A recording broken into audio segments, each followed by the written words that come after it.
It's the most incredible feeling to be here. This is live. Live. WildEarth takes you on daily intimate experiences in nature live. This is a very, very different adventure, charged with emotion. Join expert guides as they search for Africa's most iconic animals. How awesome is this? She's coming right past our vehicle. Take a closer look here. Oh, careful. Oh, no. Ask your host questions and have them answered in real time.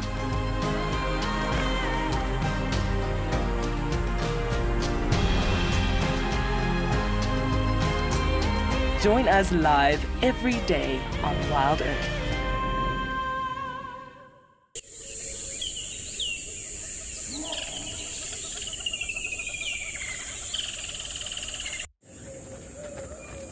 This program features live coverage of an African safari and may include animal kills and carcasses. Viewer discretion is advised.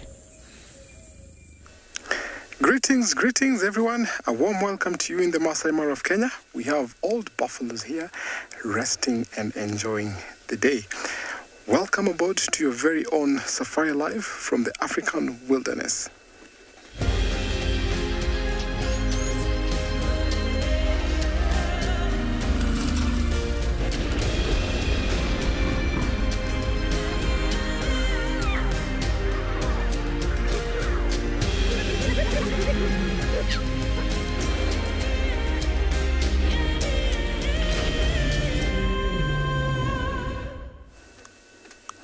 Good afternoon, everyone, and a warm welcome to you in the Maasai Mara of Kenya.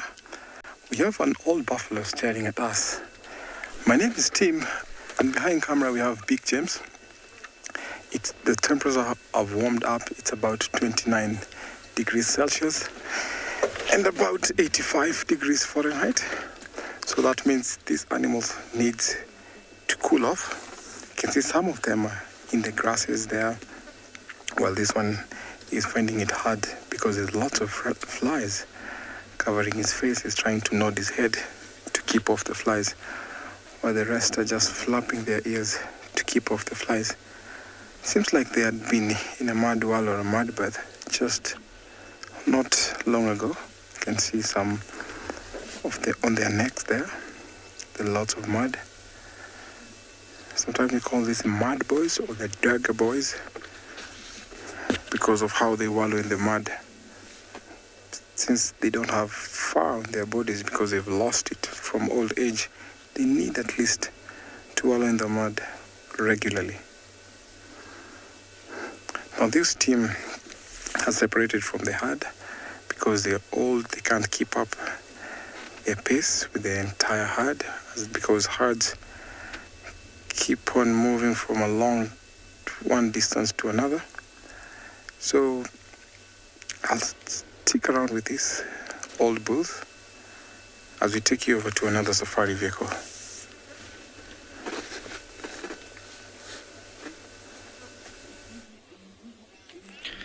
Good afternoon, everyone, and welcome to And Beyond Igala. At the moment, we're sitting with 3 southern ground hornbills all perched up in a tree and actually calling someone to just keep quiet for a little while. Hear that very loud booming call.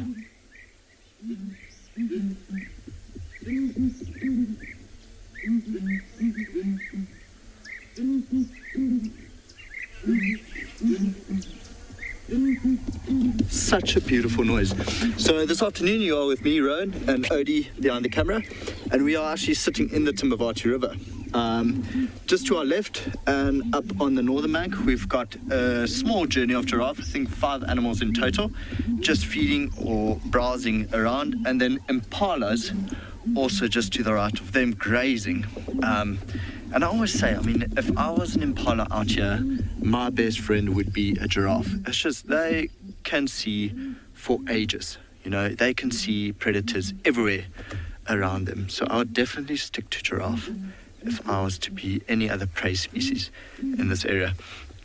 Interesting, I think it's because of the weather that the hornbills are calling now. You usually hear them very early in the morning.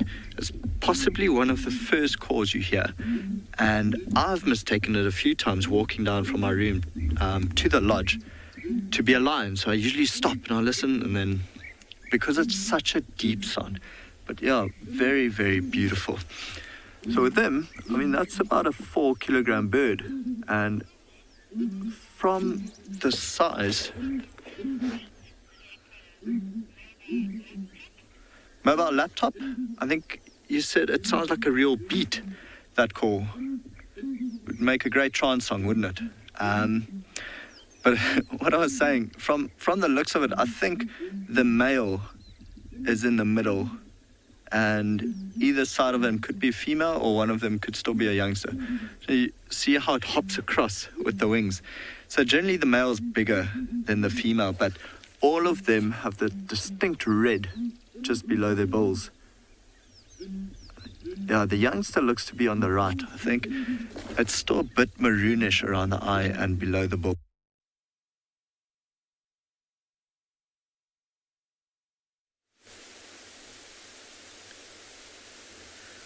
Sorry about that. So we are in the African bush. Sometimes the signal doesn't play with. But welcome to and beyond Phinda. We've got some white rhinos here, and looks like a mom and 2 of her calves on the right and a bull on the left. My name is Djuma, and behind the camera we've got Craig, and we have come into a big open grassland where we actually were driving around this morning, and we've come to see if we can be as successful as we were this morning, finding quite a lot of animals. And to us, Bob, we came across over the one hill and just saw about 6 rhinos on the hillside, which there was at least 4 here next to us. So it's mom that's in the middle there, and the older calf on the right, and then there's a big dominant bull that's kind of come towards them, but the females chased him off quite a bit. There you can see the little calf right next to mom there. Actually standing right next to mom with his head almost underneath her. I think he might actually be suckling there. Mom's moving around too much.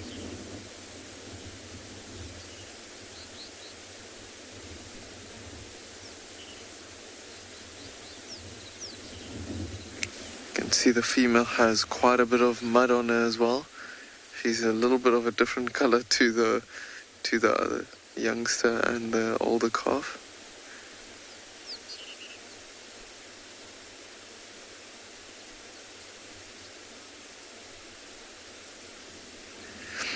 Tori, you are asking if rhinos are usually solitary, with dominant bulls are always by themselves. I don't know if you can hear that. Sorry, I'm going to get back to your question now, Tori. Can you guys hear that squeaking sound? It's squealing like a... or something like that.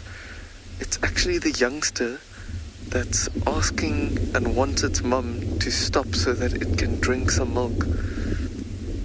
So Tori, just to get back to your question, dominant bulls are solitary and will only meet up with females and other rhinos to fight and to mate, but females and youngsters do form little gatherings called crashes. Like you can see this female with the older calf and younger calf, or the wind's just turned and you can see her reaction immediately towards the bulls seem to being blown onto her. Oh, that sound is just so cute. But I think we are gonna stick around here for now and see what happens with this bull and these other rhinos. If nothing happens, then we'll keep going.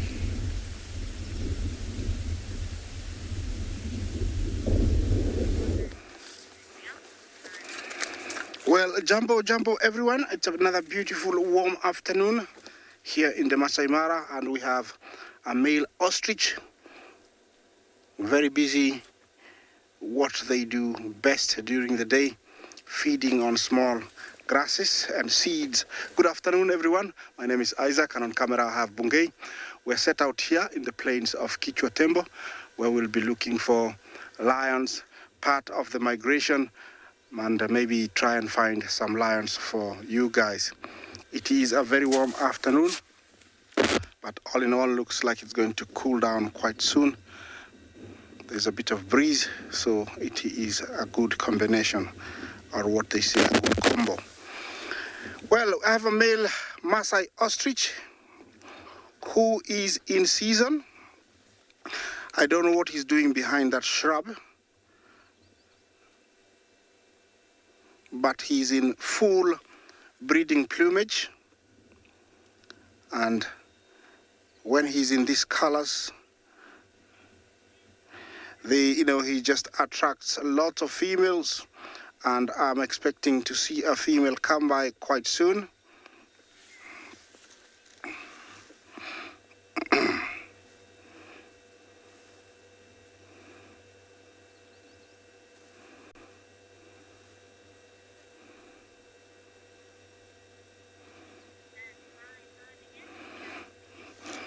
Yes, usually when they're in this color, they attract lots of attention.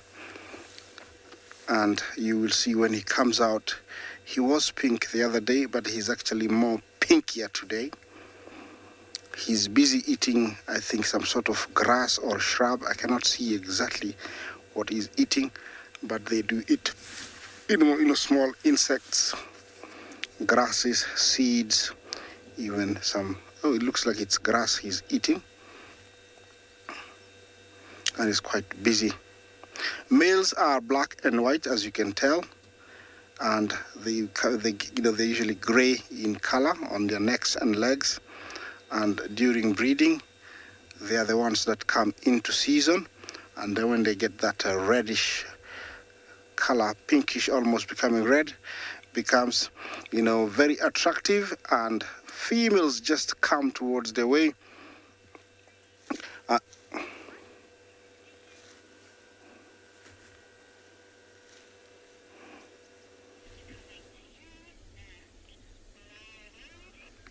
So we're still sitting in the same spot, watching the same giraffe. The birds have now stopped calling, but they were going on and on and on. I was trying to figure out whether it would be actually a deep house track or more of a trancey track or maybe some jazz. I couldn't really figure it out. But yeah, all the giraffe, they must be really happy with the amount of rain we got. Basically all the trees are budding, so new leaves coming up, which is very, very nutritious for them. So I think they're in a really good space. But so is the impala. I mean, if we drive around now with the amount of new grass coming out, I think all the animals are just absolutely loving it. Pity the birds stopped calling.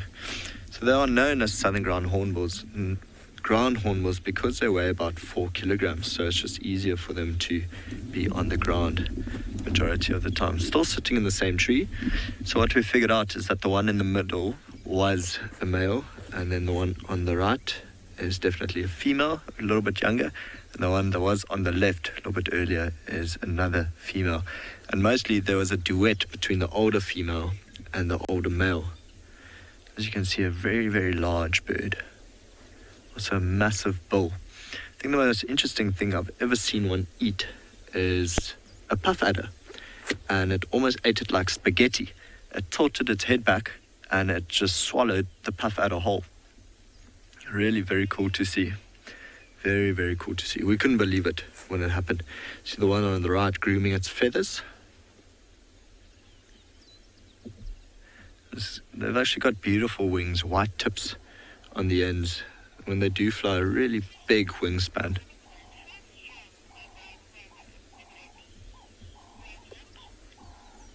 Rosalind, I think you're asking how strong are their beaks, how strong are ground hornbills? Very, very strong. Not even mentioning the puff adder, I've seen one chase a scrubber, and I know this sounds really bad, but it killed the scrubber with one stab, of the beak. For those that you don't know, a scrubber is like a bunny, like a rabbit, a wild rabbit out here. So, very, very strong beak. Also, it's so huge. So, yeah, quite a dangerous bird, especially being on the ground. They also even hunt baby impalas every now and then. So, quite a dangerous predatory bird.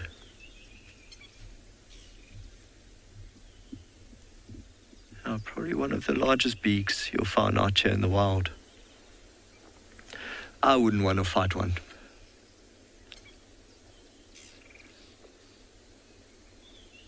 Turns out there are 6 giraffe here, not 5. Quite a nice little journey.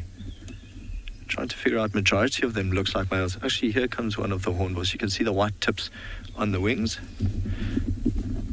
Probably going to be followed by the other one. Here comes the next one.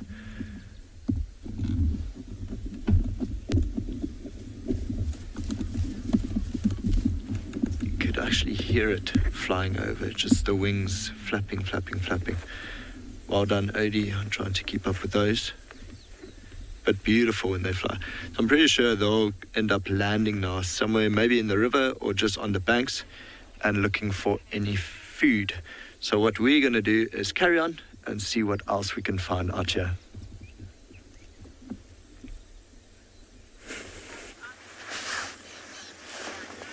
We have found some red flowers as we have searched for Tlalamba the leopardess. And we think she's around here because her tracks come past here. And she was causing great consternation near the camp a little bit earlier on because the monkeys were going crazy around about lunchtime. They were going...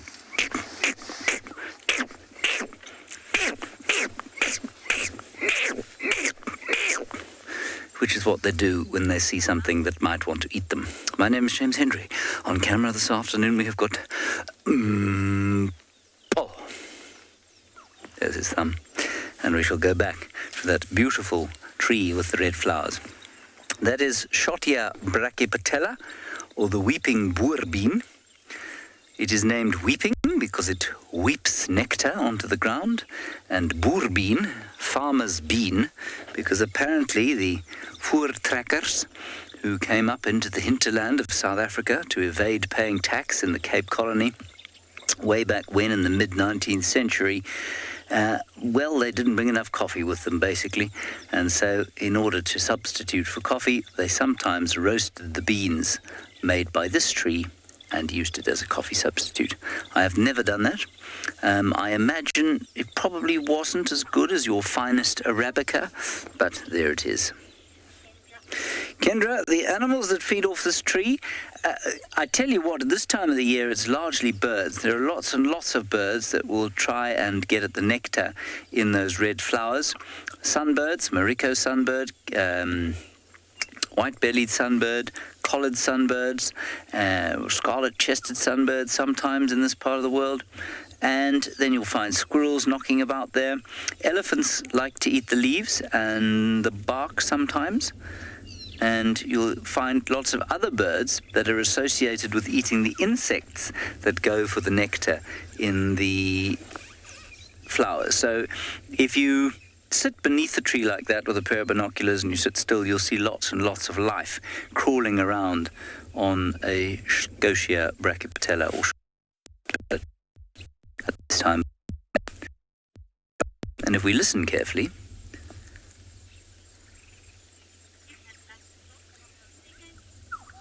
we can hear the call of the black-headed oriole, who's also up in the tree looking for insects.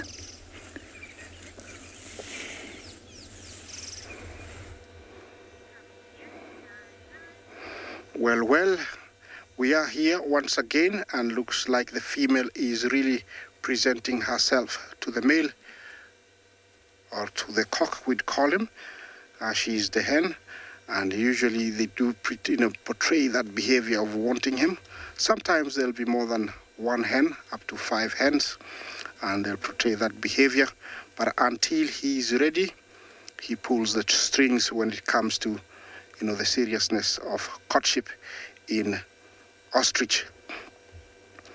I've mentioned before that, when mating, we might have more than one hen, and after mating, It will take just a few days, and then one female will find an appropriate spot on the ground where she'll make a nest, usually very hidden, and it's very, very hard to spot it.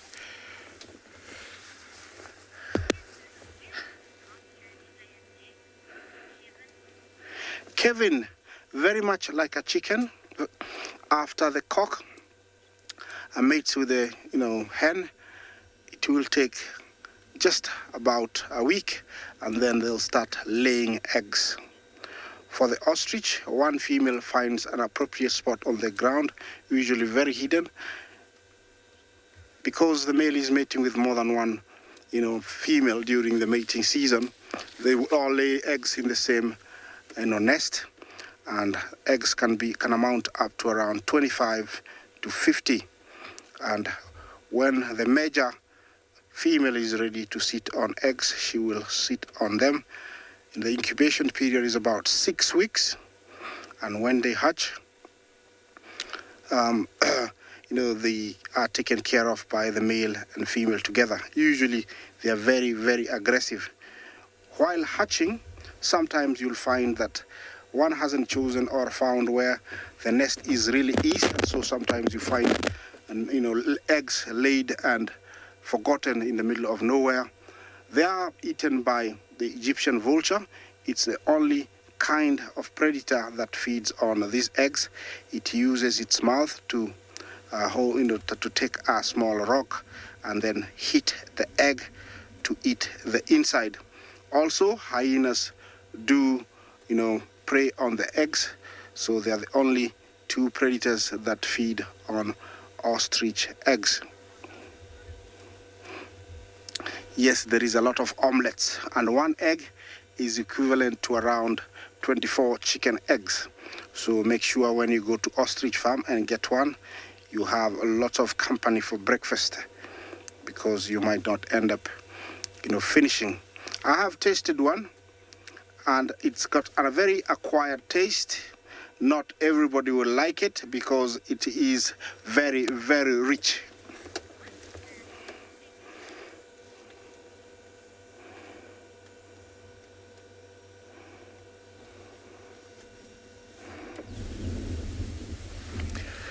We've just come across a black-bellied bustard. Let's see if he calls again. He was calling quite a bit. Oh, he's going into the long grass. Oh, we're just about to lose him. Oh, there we go. He's gonna call.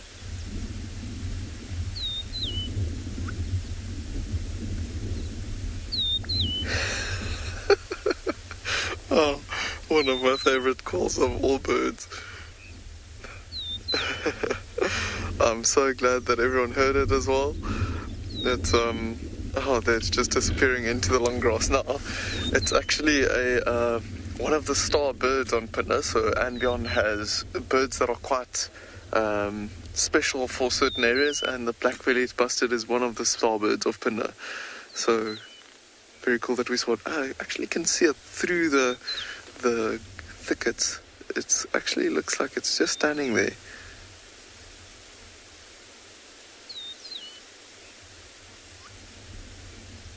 Listen. Oh, there it goes again. So he's just standing there off to the side. We don't have. I can just see him through the tree there, and it looks like it's a male, with the black belly. And then the other bird that you can hear there in the background, it's calling it saying tiri turu. That is a rufous-naped lark that's doing his territorial call as well. Alright, but let's see if we can creep a little bit closer. I can see if we can maybe get another view of this black-bellied bustard, but otherwise we're going to keep on going.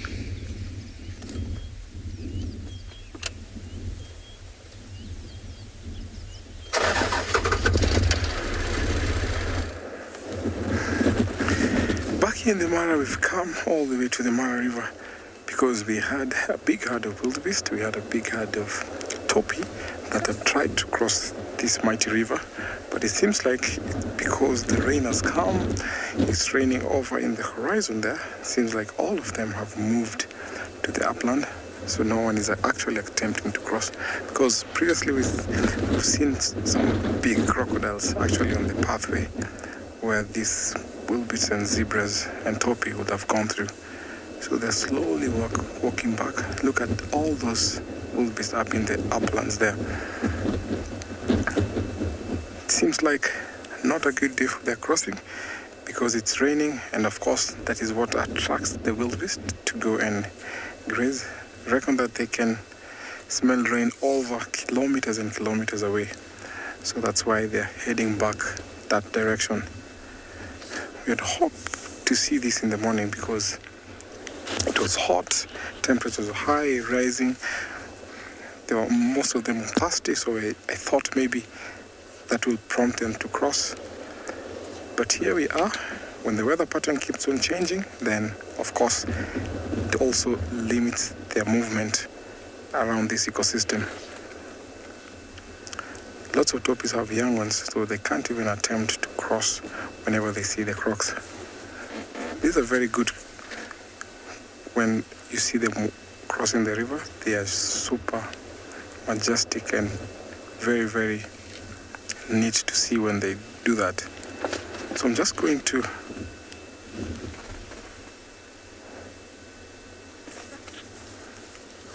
Hammond, thank you for your question. They travel the same way that the wildebeest do, but I reckon up to maybe over 2,000 kilometers because they don't always go farther down to the Ndutu plains where the wildebeest go to calf, so they maybe go halfway, which is about 2,000 kilometers.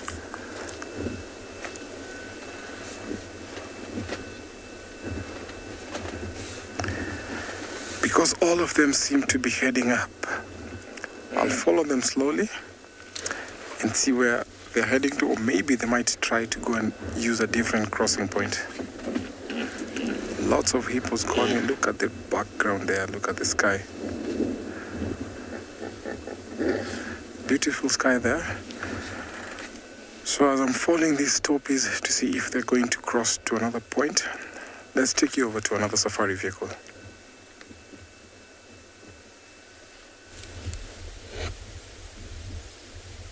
We've just crept a little bit forward and we've got a beautiful view of this black-bellied bustard. He's been calling quite a few times. Here we go again. Let's keep an eye on him. Okay, no, he's just preening a bit. But if we see him stretch that neck out, then he might call again. And a lot of the males calling these days, as it's the breeding season, so they're calling for mates. Here we go.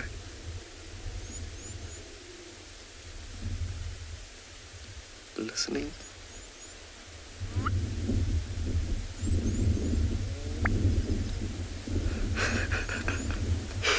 I cannot help myself but laugh every time I see this bird call. It's the most hilarious thing to me, but it's one of the most spectacular calls ever. And how beautiful is he with his beautiful black-bellied, where his name comes from. Oh, and what a special bird to see, eh? Not as big as the Kori bustard that they have in Botswana, but still a very beautiful, beautiful bird. That black belly just makes him stick out against the vegetation. Wow. Let's see. He is preening again. Might give another call. Here we go.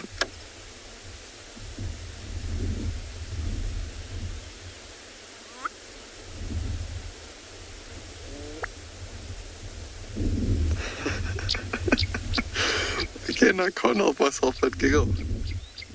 That was so cool. I love how he pulls his neck in just to give that little whoop at the end. And he's probably going to be calling quite a bit until he finds a mate. Actually sitting here, I heard one calling in the distance as well. So this one's also keeping on calling, hoping that a female will hear him and come and look for him as well. But for now, I think we're gonna leave this boy and hopefully he does find a mate and see if we can go look for some other animals.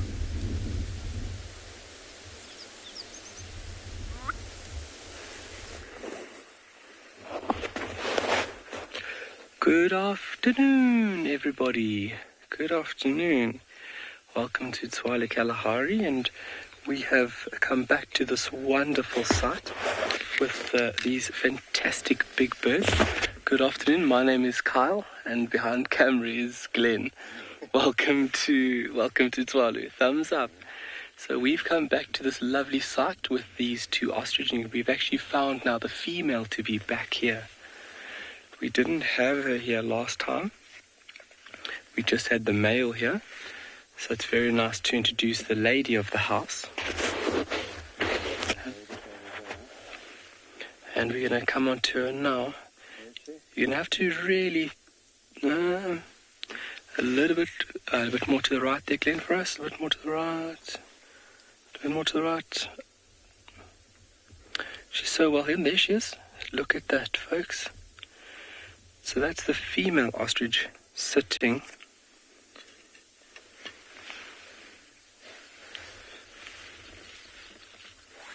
Sanjeev, how do they protect themselves against predators at night? Unfortunately, they would fall victim to lions and other animals, other carnivores, especially lions. So the way that they would stay safe is just being very alert. So they have external ear openings so they can hear fairly well. They've got very large eyes, so fairly good eyesight. And then defending oneself against a predator like a lion, an ostrich would kick its legs forward and use its very large foot and as well its very long toenail to defend itself from attack from a lion. But a lion is a very, very powerful animal, and will overpower an ostrich fairly quickly. So its position, so where it's sitting and resting for the night, is a very important spot, and then as well as just being constantly alert. Besides that, they can use speed. They're very quick to get away from a predator. So one or two attributes that allows them to stay safe, but a lion is very sneaky. Very, very sneaky. And there's Dad. And you can see one or two eggs just to the left of Dad's dark body. And we'll be visiting her every day to see if one of these beautiful large eggs would hatch. Now, obviously, they'll just allow the ambient temperature to do a little bit of incubation. And when it does get too hot, then they'll obviously cover and shade the eggs. And it's got to stay at a nice medium. It can't get hot and cold, hot and cold. It has to stay constant. For now, we're going to sit here and see what's going to develop, and we'll send you off to another amazing location.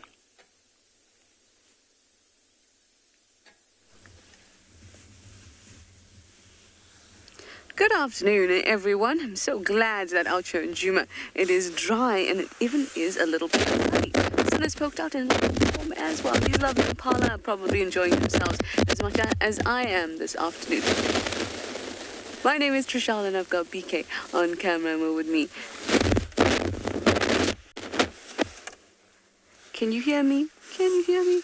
I hope you can. Yes, you've got me back. I'm glad you can hear me. Like I said, Trishala and BK. And we are sitting here with these Impala that have decided to walk off. They're all looking nice and dry now and not soaked like they were these last few days. Which is just lovely for them. And of course, even though they're not soaked, the ground still is, which means that they're still getting a tasty treat as they move through the bush. Now, I'm going to go about looking for the hyenas today. Check out all the dens. Hopefully, I'll be lucky.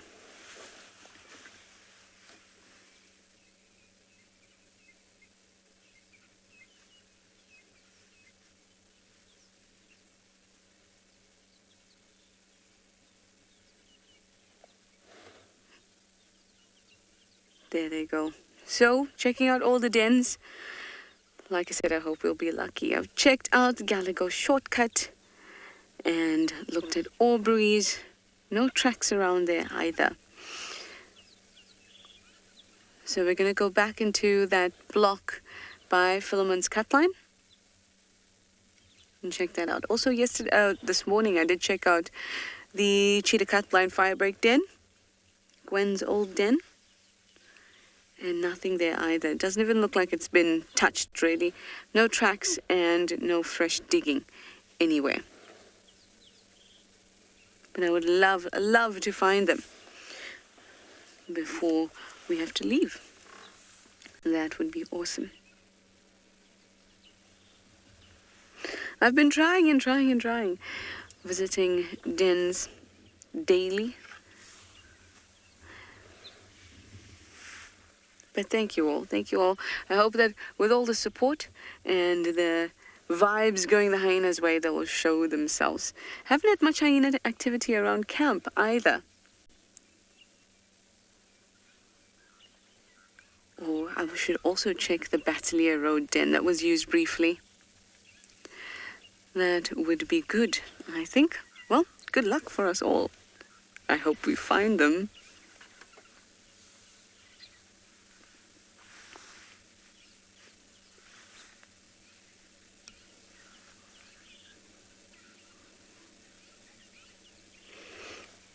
So, shall we go on with our plan and head towards the various dens? Let's go for it. I'm also going to go into the Mulwati.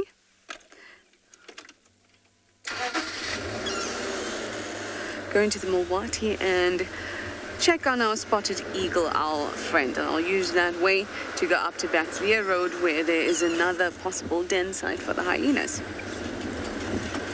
Sonia, you'd like to know how much does an impala eat in a day? A lot. They're constantly eating.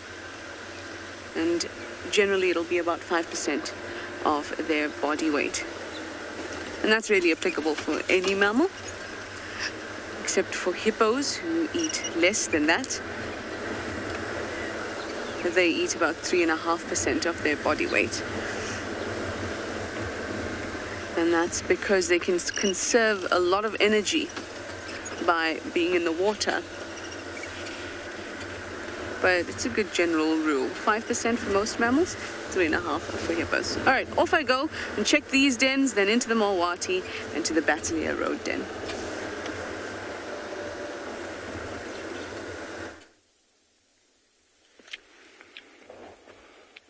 Oh, exciting. Gonna go look for a den of a hyena. How exciting is that? Welcome back to Twalu. These two doing a great job at protecting these eggs.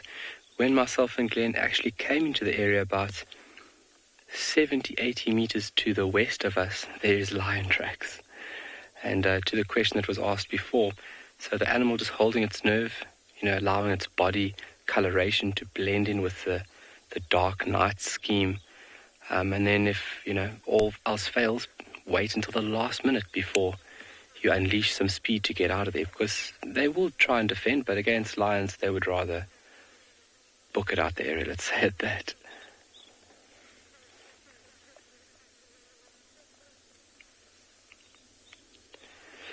So, Jane, there's, with birds and their plumage, you'd mainly through the bird or avian world have that sexual dimorphism where the male is different in appearance in comparison to the female.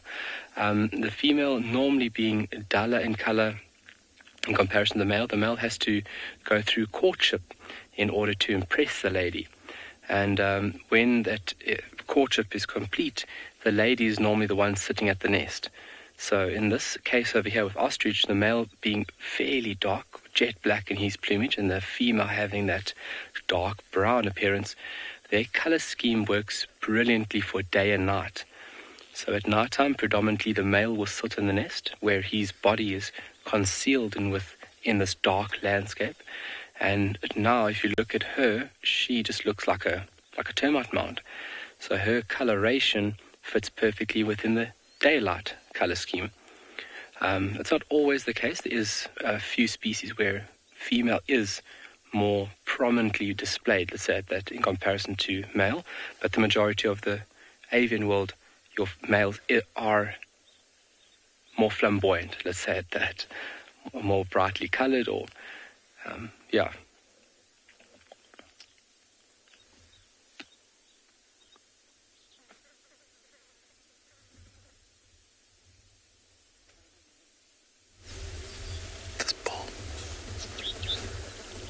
We are on our way to go look and see if we can find the lions that we saw this morning. We actually came across a herd of buffalo that is spread out over quite a bit of an area. And you were talking about earlier about the difference between males and females in the ostriches. So see if we can point out the difference here between some buffalo as well. So right here in front of us, we've got this big bull.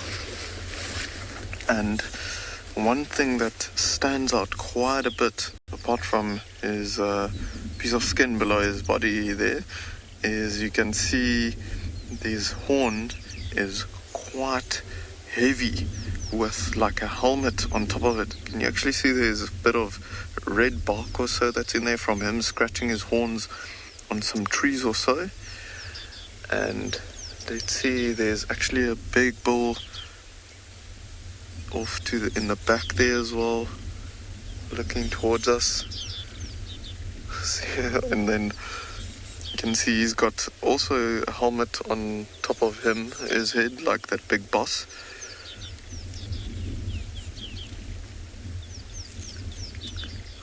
We'll see if we can find a female now. Liz, you're asking how tall the buffalo is. I would say from its foot up to its shoulder, it's probably about 1.5 meters high. Maybe a little, yeah, I would say about 1.5 meters high. So big animals. Let's see, they're starting to get a move on. See if we can find a female. There in the back I can see a female now coming over, just with her head there in a bush now, horning the bush. So still nice big horns, but if you look at her head, you can't see that big boss or helmet that the bulls have. She doesn't have to fight for dominance like the bulls do. See some red-billed oxpeckers riding on their backs as well, and also flying in between them. There you can see the female and the bulls as well. But I think we're going to leave this sort of buffalo for now, and Craig and I are going to see if we can maybe go look for some other animals.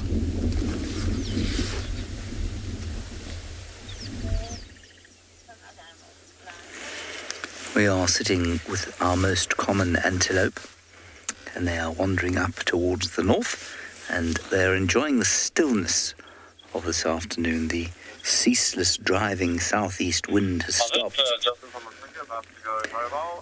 Sorry about that. And sorry, they're enjoying the stillness of the afternoon and a bit of warmth that's come with it too. And so they're standing in the open area and they're enjoying the grass. It's freshly flushed green, delicious. And very important little flush of green that's really going to help the ewes just before they give birth. They will be giving birth, well, probably in the next 2 weeks we'll see the first new lamb, very first one, and then the great flood of Impala lambs somewhere in the beginning of November. Could be a bit later than that, but around then. And so this little flush of green will really help. I must just reiterate that there is absolutely no evidence whatsoever that Impala are able to hold back their fetuses and only give birth when conditions are favourable. There is no evidence for that. It is one of those guides, legends that is spoken and accepted as orthodoxy and then delivered to guests constantly. It's not true. There's no evidence for it, and it comes from the fact that the Impala have a little known and little understood second rut which occurs in September. And what that means is that some of the impala give birth only in February because they only fall pregnant in September. And I think that's where it comes from. Presumably, if conditions were so appalling, they may abort the fetus.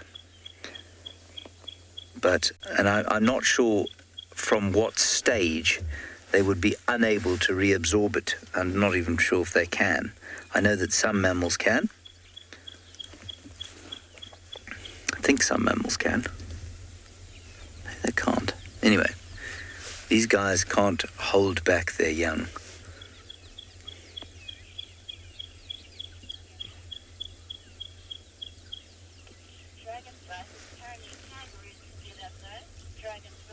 Dragonfly, you say apparently kangaroos can do that.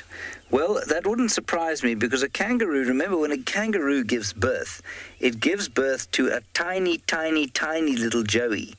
It's a totally, I don't know if you've ever seen a joey as it emerges from the womb and climbs into the pouch, but it's about 1/100th the size of the mother, whereas these ones are enormous. They're huge babies, and so they couldn't be held back.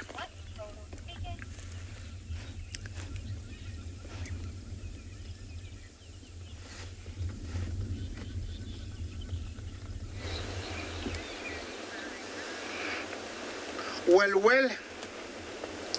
we are here, and as the weatherman predicted, we're going to have 7% chance of getting some localized rain.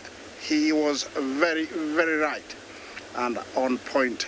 I am here in one of the most dense, thick bushes of Kichwa area, and I have a number of, giraffe that have decided to take cover underneath trees, and you can tell one in the middle, he's sort of not, going anywhere. Yeah, he's not going anywhere. He's just standing there and looks like he's using the tree as an umbrella. Look at that. He's just dead still and just hoping maybe that rain would pass. Little he doesn't know that eventually all those leaves will get wet and he's going to get really, really wet. It's something that I've not seen before, giraffe taking cover underneath bushes, but that's very, very interesting. The others are quite in the open, and here you can tell they're in their most favored habitat, thick shrub that is full of different types of trees and shrubs, and that's what they eat. They are browsers equipped with very long lips, finger-like, to pluck and pull out leaves off the trees. So they're perfect habitat.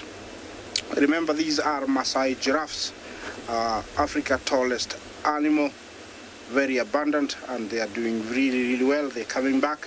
Here, there's different types of bushes that I know. There is a croton dichogamus, there's Diospyros bassinica, and there's also Orthosipon pelidus. I don't know which one they're eating. There's also, Sodom apple could be there. Wild hibiscus they could be eating. So they're quite different shrubs. Looks like it's peeking, one to the other, and that means, there is quite plenty of them, and it can choose wherever it wants, to.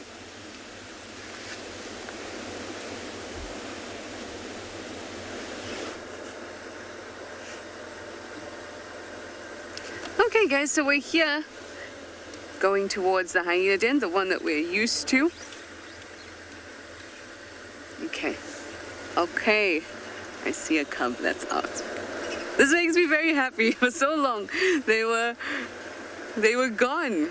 Well, for so long we mean like maybe 3 days that we couldn't see them at all, and there was no evidence of any of them around. Okay, I'm gonna show. Okay, let's look at the cubs from here while I check if there's an adult around. There's all 5 of them.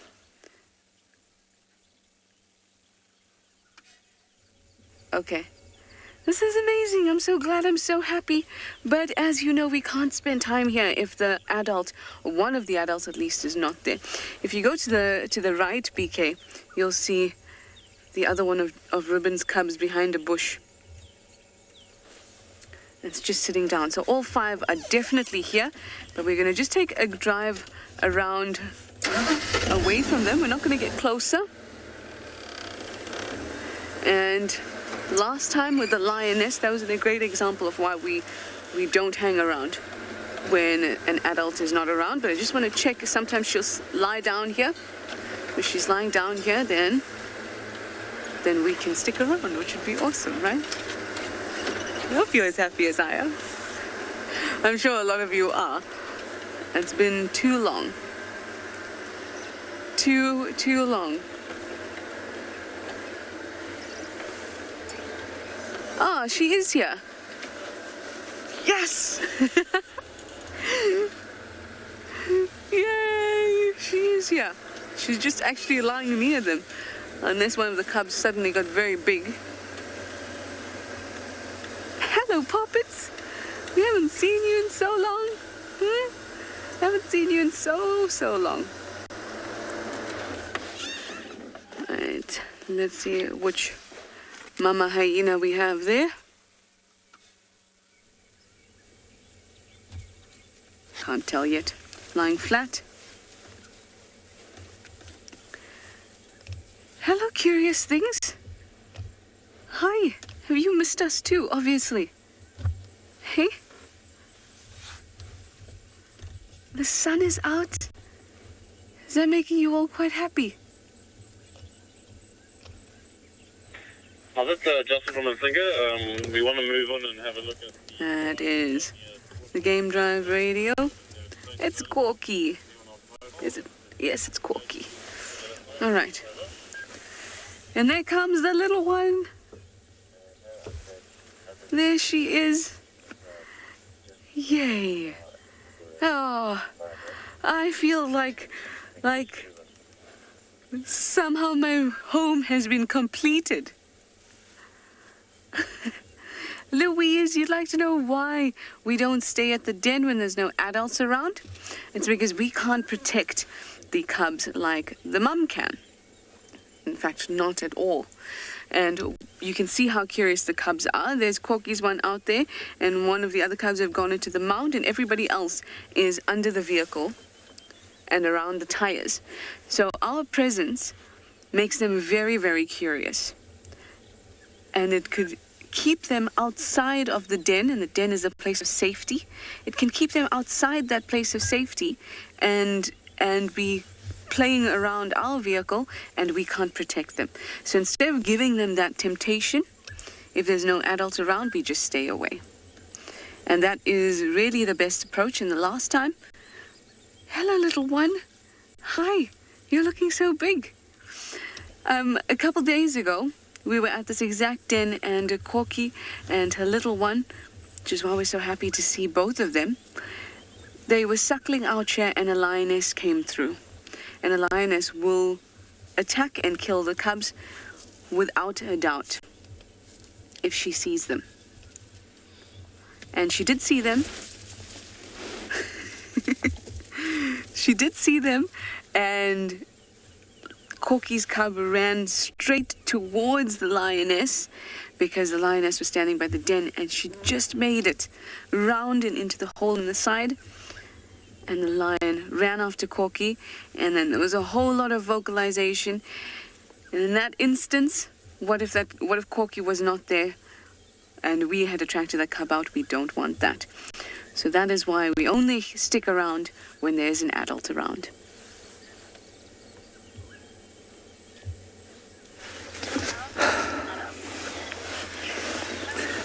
These lions gave us a runaround second to none this morning, and here we find them. Ah, so deeply satisfying. Now, the Djuma pride, which is our most famous pride, killed, or part of it, killed a buffalo on a reserve east of us this morning, and nobody could figure out why it was. why it was that the buffalo seemed to have been killed by one lioness and a couple of males and the cubs, and nobody knew where the rest were. And here they are. They're quite a long way from there. They obviously don't know that their cohorts have killed a buffalo. And it's very nice to see them. So they walked up and down last night and flummoxed us because their tracks didn't just go in one direction. I suspect they were here this morning when we were looking for them, though. We've got a nice bush to lie under, and it's just warming up now. Now, there's also one panting there, which indicates to me that a meal has been consumed. Yeah, they've eaten something as well. Clearly not something the size of a buffalo, but they've most certainly eaten something.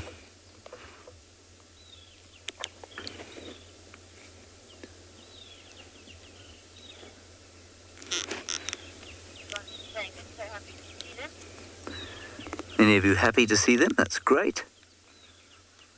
And we'll sit with them, I think, probably for the remainder of the afternoon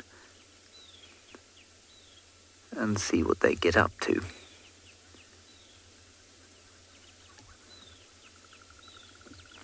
Unfortunately, none of the youngsters are with them, which means that they're unlikely to get up and play too much, but they might get up and start looking for the rest of the pride.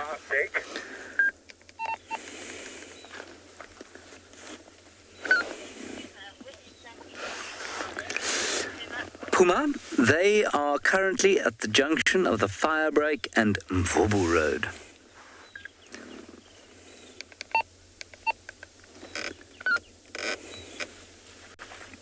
You're wondering where they are exactly on Djuma. So if that means anything to you, that's where they are. If that doesn't mean anything to you, they are northern central boundary.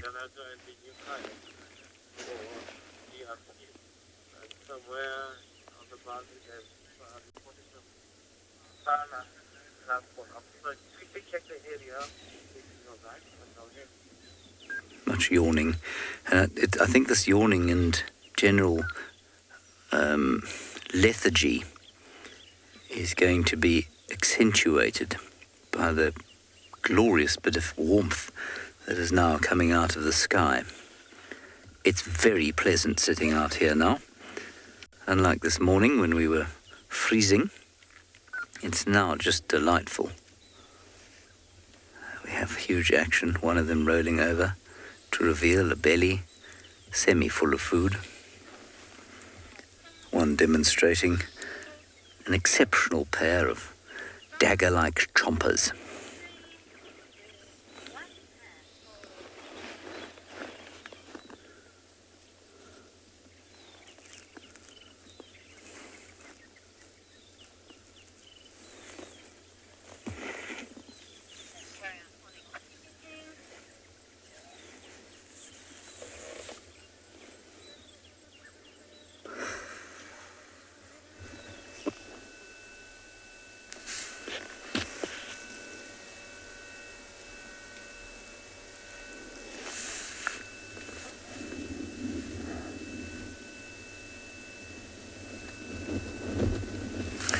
We've come across an elephant bull by himself. He is looking wet. Could be he was from a mud wallow. Look at how he's just nibbling on that grass there. Slowly, and then dusting it off, and then putting in the mouth, flapping a little bit. The temperatures are actually cooling down. We have rain in some part of the Mara, so this elephant is at least cool. Sometimes you see bulls with other bulls roaming around together, so possibly the rest of the bulls are within this area, or if not, he has to walk to where the rest of the bulls are. They form what we call bachelors, and they always follow big, mature bulls that helps them in this daily activity. traversing the herds where they analyze the females in scent to mate with them, and also challenge other bulls that they come across. They sometimes walk out of the conservation area into farmlands, and sometimes they can be in a bit of a risk, but the good thing here in this conservation area, we have a good security team that protect our parky dams.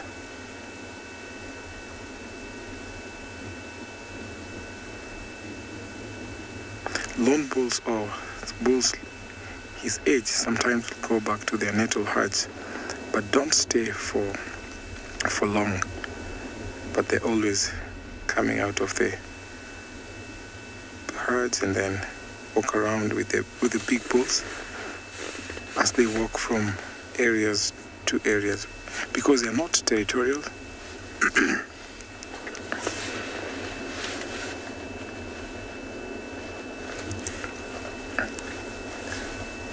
They are super big, so they're not in danger at all. They don't fear anything other than sometimes man who can be troublesome to these elephants. But in the conservation area, good thing we have numbers rising, so our elephants are at peace.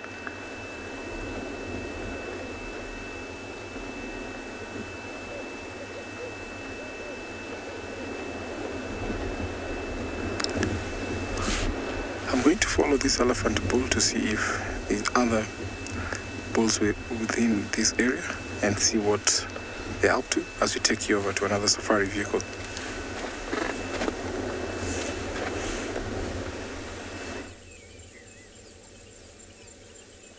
Look at all of them. I'm so thrilled. So thrilled. Look, they're all standing for a family photo, too, in one spot, instead of all spreading around and giving BK a hard time. Look at that. Hearts, too, have gotten so big. Corky's little one, getting some spots on her neck.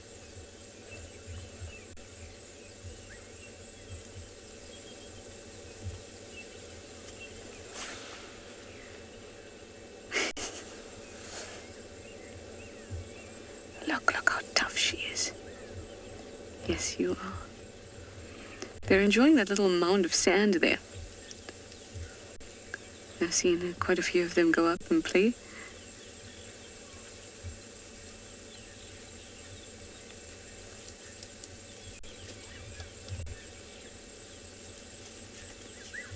Such a joy to watch. I'm so glad we all get to see this. I know you've been waiting for it. I have too.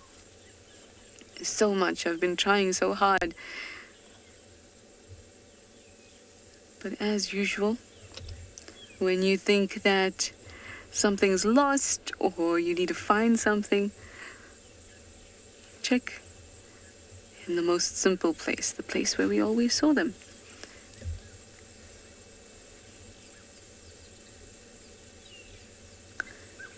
Look at that. Some digging. Oh, too sweet. Well, of course I'll be sticking around here for as long as we can and watch all of them play and enjoy this great day in Djuma.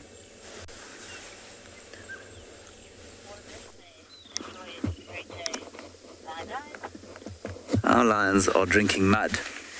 That is by far the least offensive thing that's going on here right now. And Paul, would you please cast the camera to God's most maligned creature? I'm obviously being facetious, but right over there is, to my mind, the most maligned creature in all the world.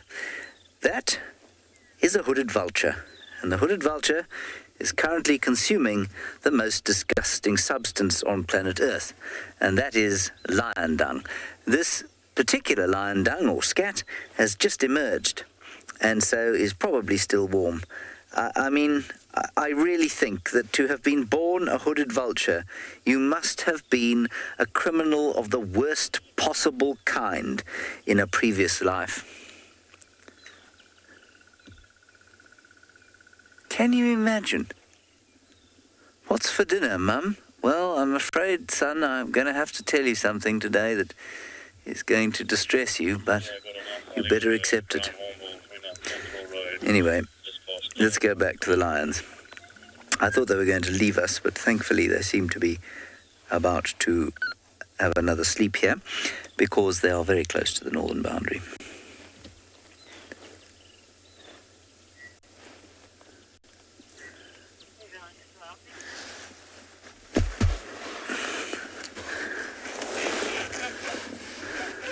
Oh, the poor thing. Yes, Renee, you indeed. You say you. When Impala saw that for the first time, he turned the colour of the newly green grass. So offended was he by the fact that there is a creature on planet Earth so maligned that that is what it must consume. Yeah, these guys definitely ate something last night. I don't think they had anything to do with the dead buffalo, but it's possible that they did.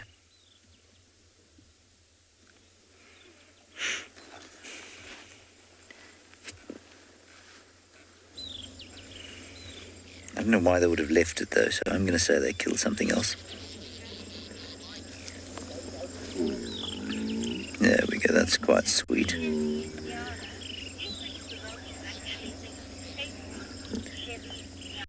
Chevignala, I hope fervently for the vulture that it has no taste buds at all, although I think it does. I don't know if it thinks it's tasty or if it's just accepted that that's its lot in life, and, you know, it mustn't hope for lobster thermidor and chicken a la king and beef Wellington. Instead, it must accept that lion scat is what it will eat. It's not the only thing it eats. It will also eat rotting flesh from a carcass. But a lot of the time, it just eats lion dung, which is offensive. It really is the most evil-smelling stuff you can imagine. I used to think that doggy doo-doo was the worst, but no, I think lion is much worse. I know this because I have the remarkable talent, and it really is a talent, second to none.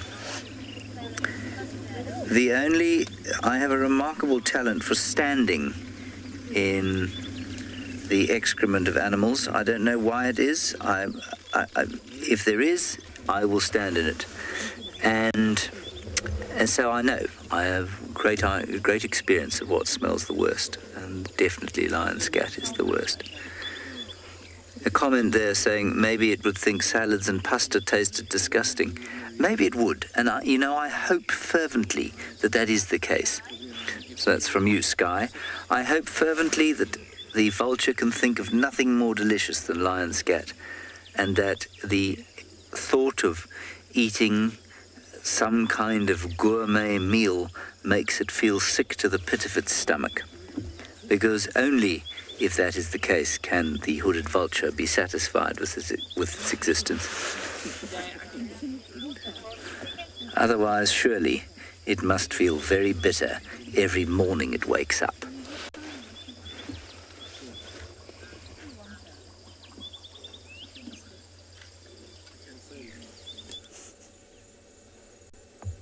James has many talents, and he forgot to mention another one of his. That is to step in monkey poo, too. At least he doesn't step on the hyena scat. Then none of us would be his friend. Although the hyenas would love him.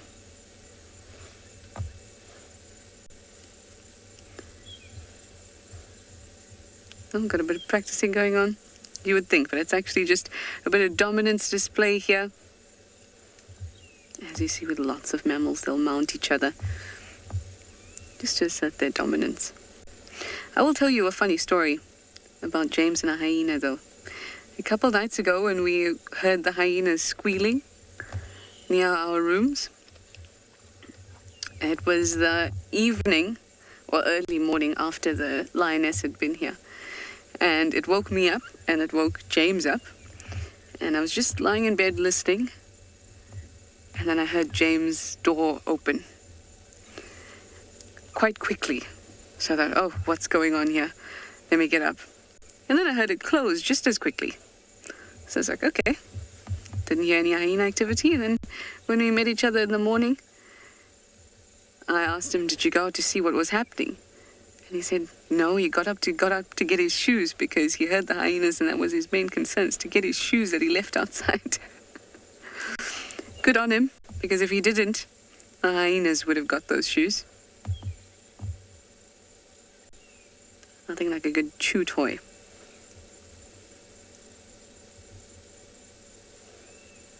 I found BK's shoe once on drive.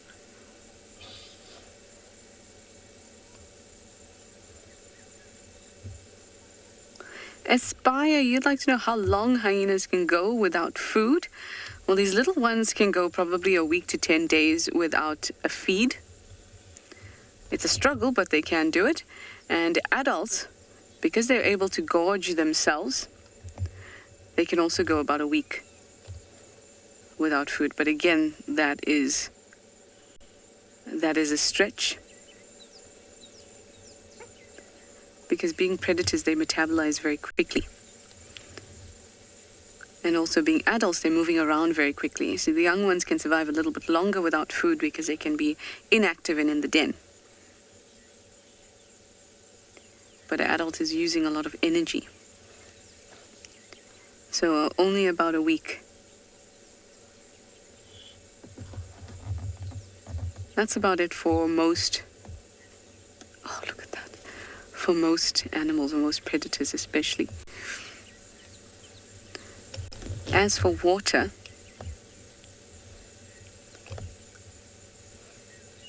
you know that we work with water. All our cells work by using water to transport everything we need. So after 2 days, 3 days maybe, that is it for without water. Dehydration will set in within a few hours. Oh no! Getting it from both sides.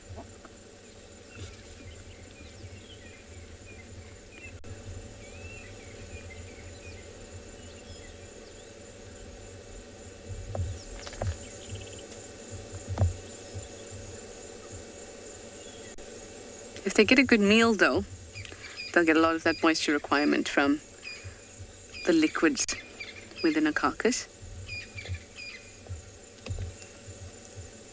But no food, no water. Very, very few days.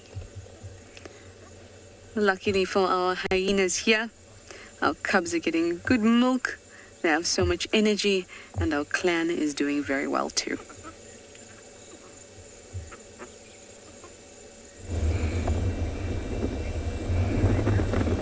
Well, here I have one of my favorite birds that when I see, I get really excited. Look at those legs.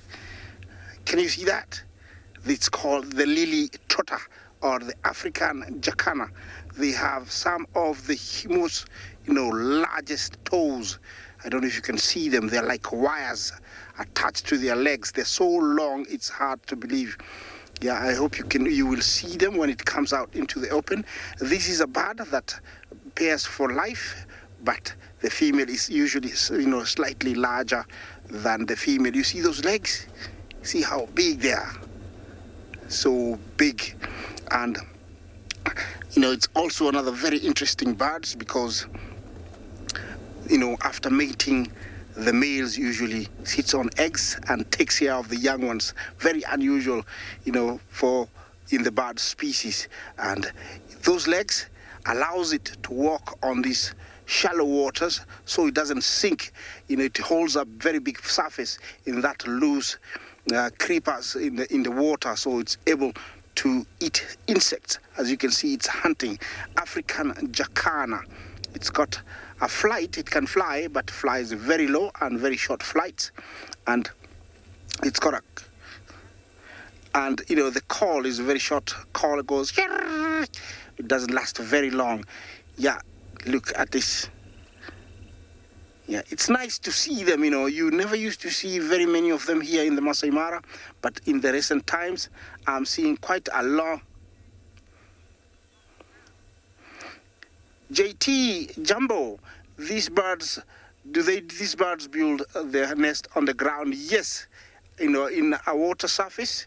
They will find, oh, here is there's the other one. Yeah, I would say the one to the right is the female. Usually females are larger than males. Look at that, he's standing tall. Beautiful African jacana. They build a nest on a perch like the one she's sitting on. They'll use twigs and grass, dry wood, and then line it. You see those legs? Huge! You know, they line it with a few feathers. You know, usually it's a job of the female, and they will lay about 2 to 3 eggs.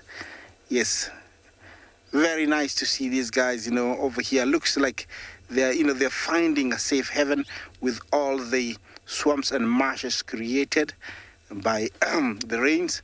They are making a comeback. But, you know, take a look at the feet, the toes. Just ignore the bottle. It came from somewhere. Look at them. They're so big.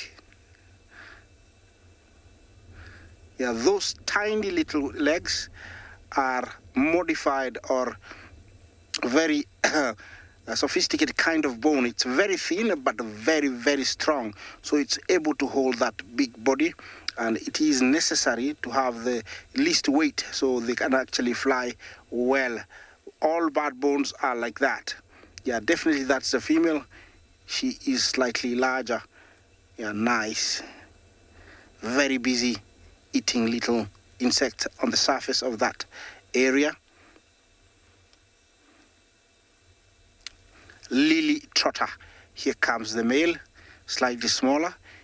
You can tell, you can tell by the build. Well, I'll let you enjoy the sight if they're gonna come back on site as we take you to another live safari vehicle.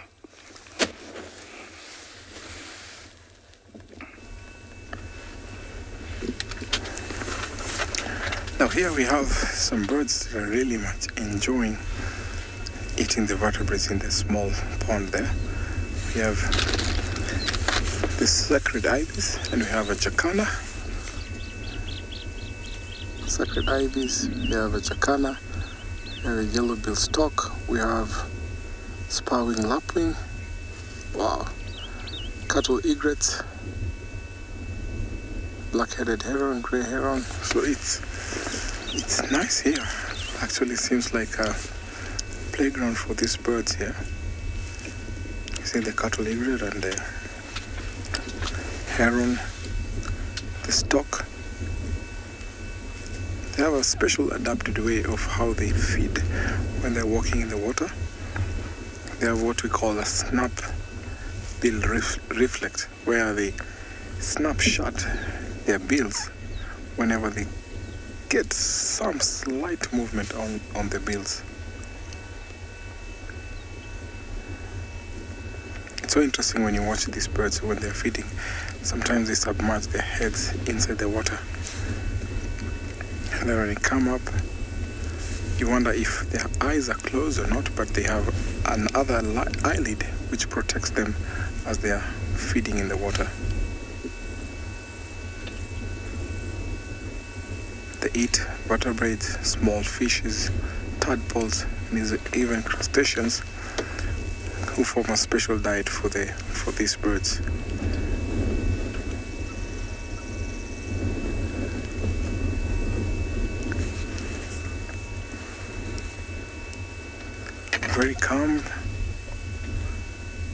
Very calm, peaceful. As these birds are enjoying their feeding, I'm going to carry on and take you over to another safari vehicle.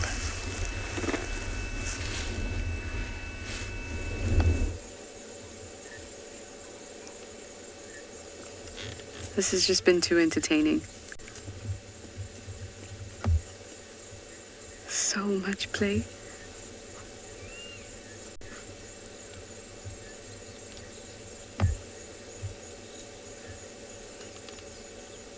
so wonderful to watch them. They're just having a good time. Just having a good time and also learning so much about where they fall in the clan, what their rank is. Learning different maneuvers.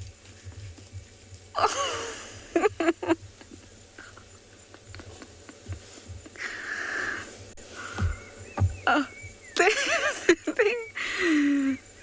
they look so content, so safe. They just play like this. They're learning so much about their own bodies. There goes somebody's got a foot in the mouth there. So much about what their bodies can do, what they can do.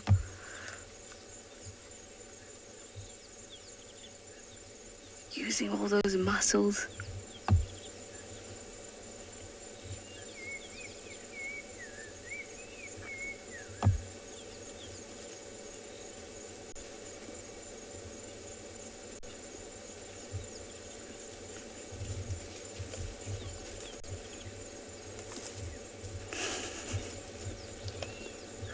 Someone's very interested in digging.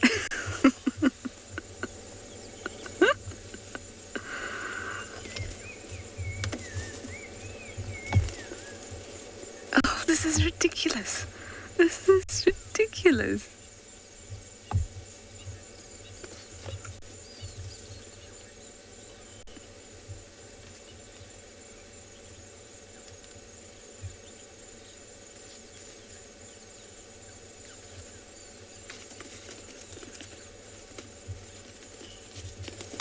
Oh, that one just got run over. Garden poach, you say they're learning to do somersaults? Definitely. This is super important when you need to take down an impala. They're learning all sorts of things. I mean, it's funny to say that, but if you see hyenas when they are fighting or when they're hunting, sometimes they do fling their bodies. And they're learning the limits of how much flinging they can do. Gosh, ribbons too have gotten so big.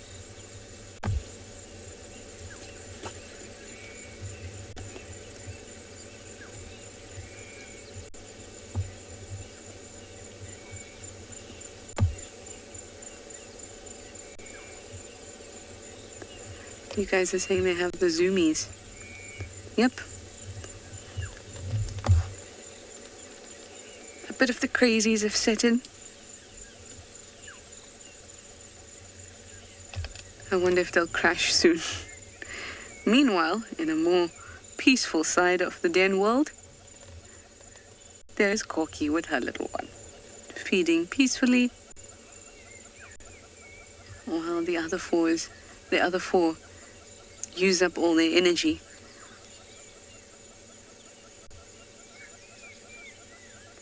I found that they're so interested in digging, which is also really important because as they get older in the mound, they will start to dig themselves. So Heart's little ones are practicing their digging on that little mound.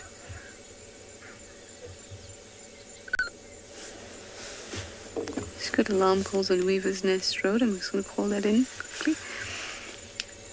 Stations, I'm at the hyena den and I'm hearing Impala alarm calls on Weaver's Nest. Now they've hidden behind the mound, only a matter of minutes before they come streaming out again. And all the fun and excitement will ensue.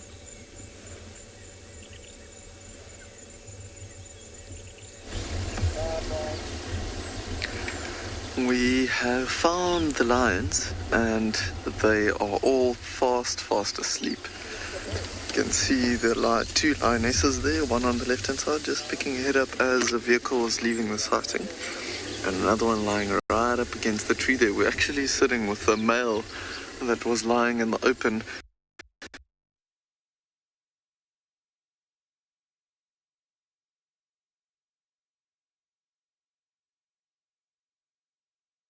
Pale fin.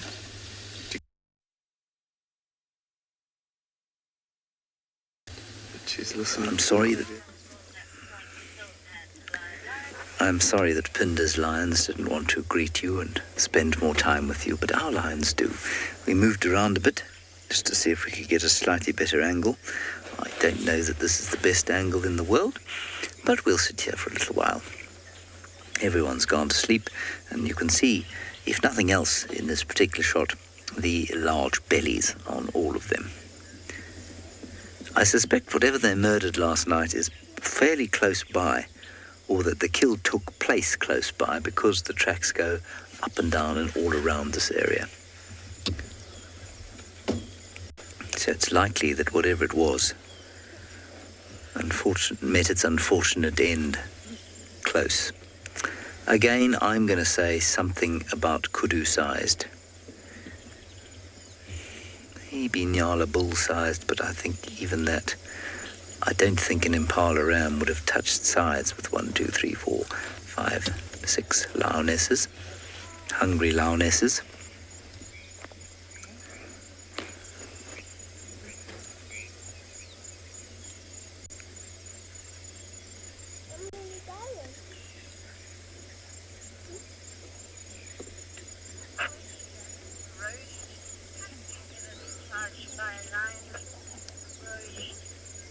Yes, I've been revved once or twice by a lion.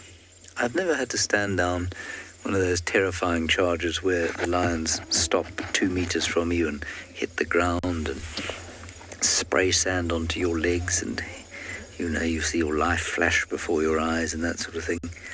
I'm not sure why that is, but I haven't ever had to do that. But I've had to stand still a few times when lions have come out of the bushes and expressed displeasure, and very seldom, but that has happened in a vehicle where a especially male lion will have a go at the car, and that's particularly scary because it's so surprising. You really don't know what to do.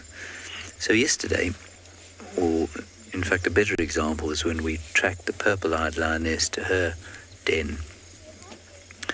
It was the purple-eyed lioness, pretty sure it was, and we tracked her. We knew we were on fresh tracks. We knew she had cubs close by, and we were being very, very careful, and we spotted her before she spotted us, and we started to back off, but then she saw us and she growled, and she came out the bush at quite a speed, but by then we were already relatively far away, and so we just calmly stopped moving, and then we walked back again. But because we were relatively far away when she lost her temper, she didn't push through, and it wasn't it was pretty scary, but I mean, it wasn't the most terrifying lion charge or the most terrifying lion charge anyone's ever stood down.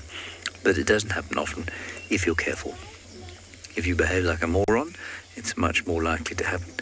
And if you're not paying attention, so if you were walking along that particular riverbed and you didn't know that there was a lion den there, and you just happened to be doing some birding one day, you could get yourself into quite a lot of trouble, and it could be very unpleasant. But as long as you're careful and you know what to do, it's normally pretty okay.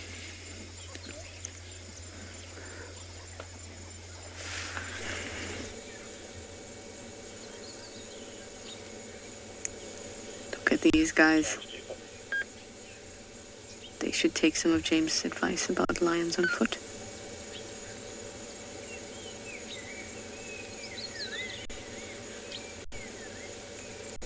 I feel like Corky is not very tolerant of irritation in general from any of the cubs, including her own. Yeah, we've come around here. There's a lot of vultures on the left out there. I think they have for a meal.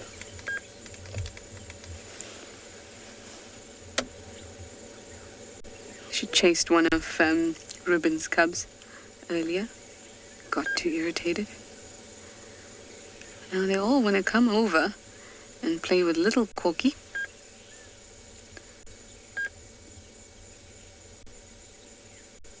But Corky was lifting up her head and giving them the stink eye.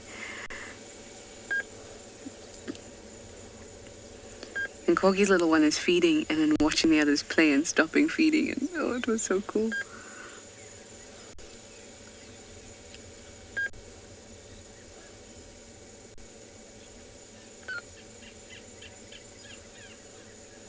we all are really enjoying seeing Corky and Cub? Absolutely. I know we don't see her feeding or nursing often, but I'm very, very sure that she nurses way more often than we get to see. I've said that before as well. She's also experienced. I think that she knows what she's doing. And she sometimes feeds away from the den. I've noticed that as well. So even though we don't see it often, that definitely, there we go, it doesn't mean that she doesn't feed her often. Travis, you'd like to know if hyenas are born with their eyes closed? Their eyes are open as soon as they're born. Eyes are open. Teeth have erupted. Their insides and their canines have erupted. And they're already moving. Now, when we say that eyes are open when any animal is born, doesn't mean they have great vision. Just means that they're not helpless. They're not living in darkness.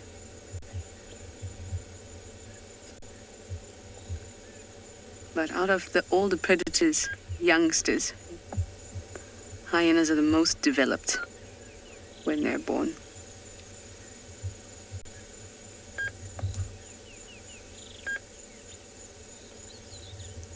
But for them to develop fully into the strong animals that we know, it takes them a long time. They're weaned only at about 1.5 years. So they're still having mother's milk up until that whole time.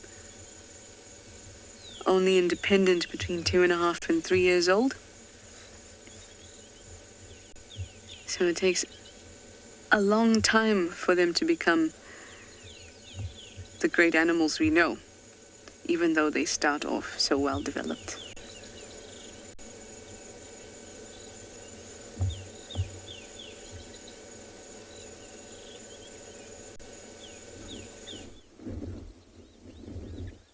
Welcome back. We have left that lovely pair of ostriches, and just so that they do their own thing, we don't have great vision and we don't want to be disturbing them. So we have decided to move off and see what else we can find. And we stumbled across, or upon, a beautiful breeding herd of Kudu. K-U-D-U, Kudu. And they are getting tucked into those seed pods from the blackthorn. Glenn mentioned that the sweetie shop there. You can see every lady getting tucked in. And those little seeds being very nutritious in terms of its value, better than you would be finding on general leaves right now. So definitely favoring them. And then we also took a little swing by our lion den site, that mother lioness with those 3 young cubs. And looking at the tracks, it seems like Mom has decided that the little ones should go walk about. So they've left the den site and we're trying to track them down. It's a little bit difficult right now, given the time frame, but we shall succeed at finding them. Here's the right period for them to go walk about. But a beautiful herd of kudu in the open sections of Tswalu. The landscape is just breathtaking, the side of the reserve.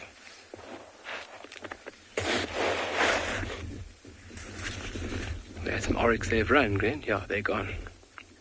It's another kudu cow. So this is typical size of female groups.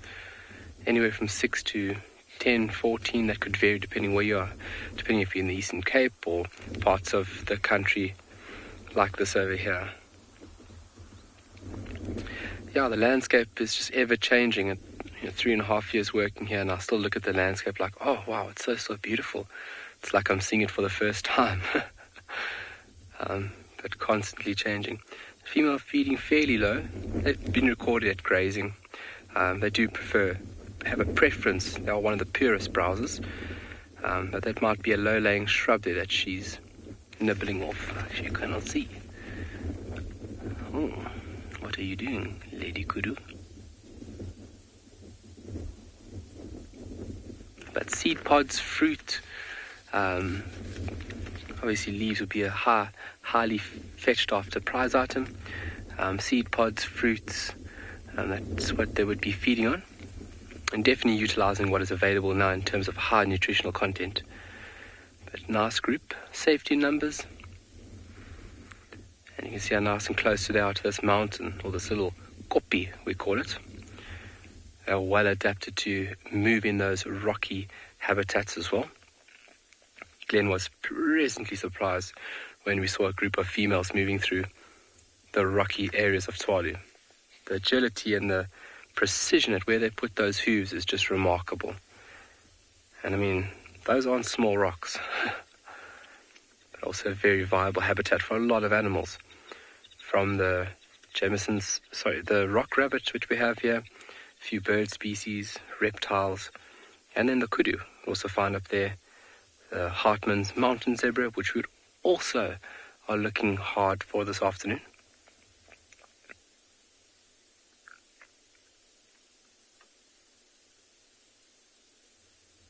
There's beautiful shadow stripes or disruptive markings coming out quite nicely there now against the pale grass.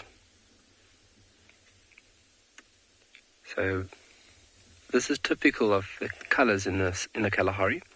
And once we have rain, that will just flush out into this constant sea of green, which would be pretty amazing. I cannot wait for. We're going to send you off to another location and we'll see you shortly.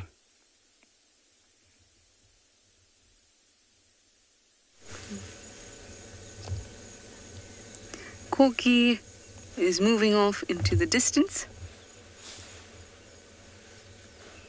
Actually, she's just stood still there.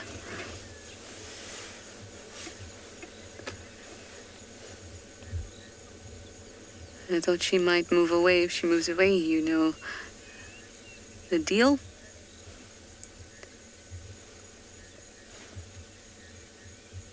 Looks like she's taking the cubs with her. She won't do that. But they're just following her until she walks off completely. She's still standing there.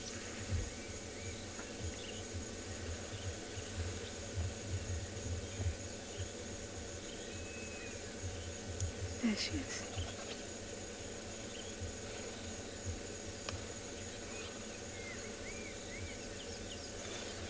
Hopefully she'll just sit down there.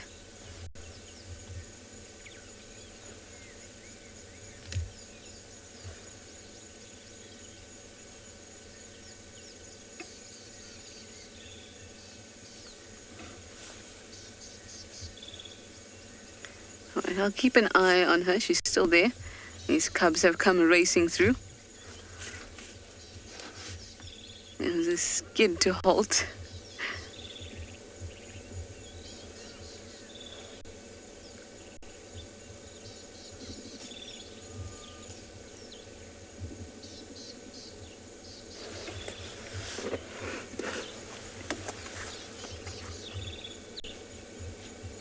Yeah, she's just standing there. Okay.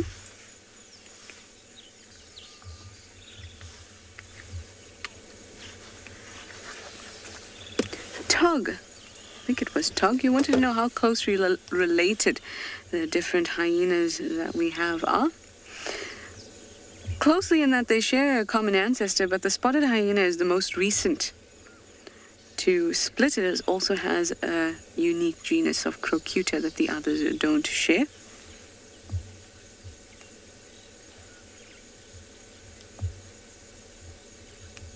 So when we say closely related,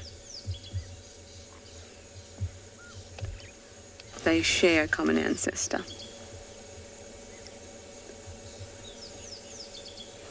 There she is.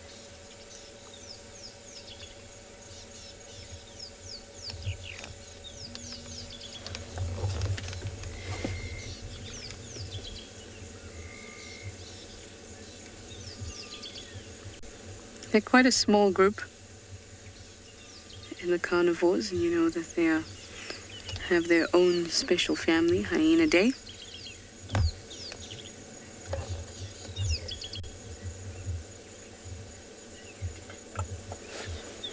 Now everyone's moved off. Cubs have gone into that other little hole on the southern side, and Corky is walking off.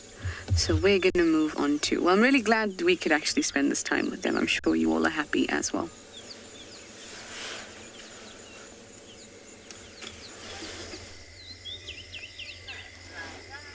I hope that she goes and finds a leopard now because of those alarming impalas nearby. That would be a good return for Djuma this afternoon, I feel. Now, while you've been away enjoying the gambolling about exhibited by the hyena cubs, I have not been sitting idle. Oh no, I have been doing my researches, and I have ascertained that the only two mammals capable of resorption of a fetus are canids, some canids, and some rodents. And so we were talking about that in the context of Impala recently, and I wasn't clear if they could, at the very earliest stages of pregnancy, resorp the fetus. Apparently, it's only rodents and canids that can do that, and not very late into pregnancy either. So quite interesting there. And the other interesting thing that I found was that sometimes it can appear as if gestation has been extended by what's known as embryonic diapause. Now, I only know that word because I've just read it. I will forget it almost immediately. Embryonic diapause is the process by which the blastocyst, which is the sort of beginnings of the embryo, does not implant, so it sits dormant in the womb for a while until conditions are favourable, and then it starts to grow. And impalas are not able to do that. Mustelids can do it, some rodent species can do it, but very few can actually achieve that. I think marsupials can do it too. Anyway, quite interesting. Also quite interesting is the posture that lioness has adopted. Naturally, she's decided to place her face in front of the only stick that she could. I think these lions must be loving the sunshine almost as much as Paul and I are. Groaning in delight. Yes. Isn't it lovely? There's some angry gypto goose flying over. They're permanently angry.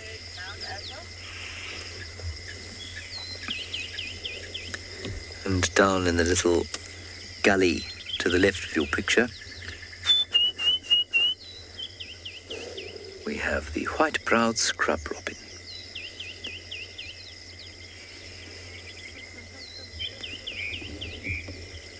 It's an orange-breasted bushwrack.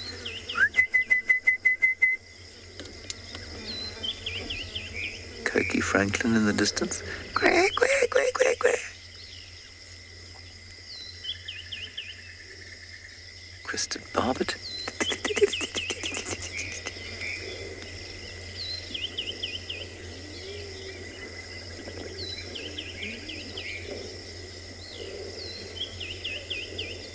Southern black-tit.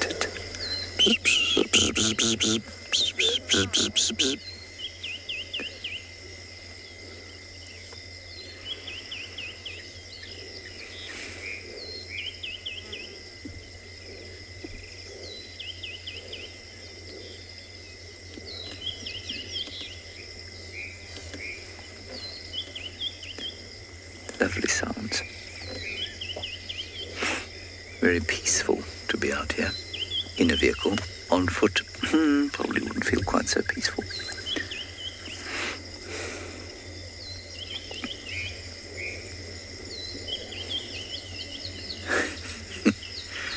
Yes, shame. So tired.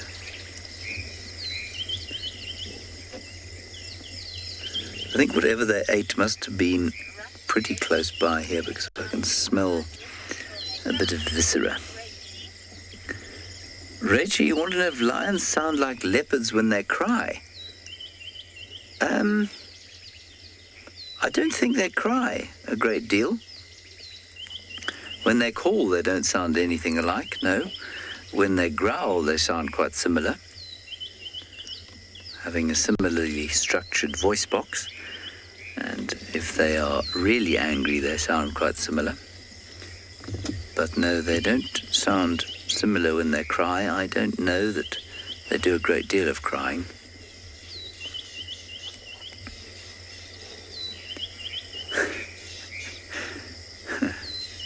Never thought about that. What does a lion sound like when it is so bereft that it must cry?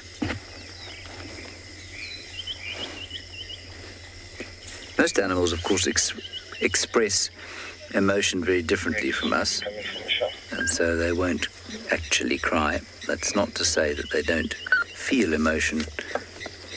It's just that they express it differently. Rexon, coming from the show. Well, I didn't think this day was going to come. Well, this afternoon. Anyways, we're looking at ants and they're racing around holding... but we'll get to that in a minute. Hello, everybody. My name is Taylor McCurdy, and on camera with me today is Sebastian Roll. He normally is, and he always throws different hand signs every time we go live. This is just Birdlife Game Reserve.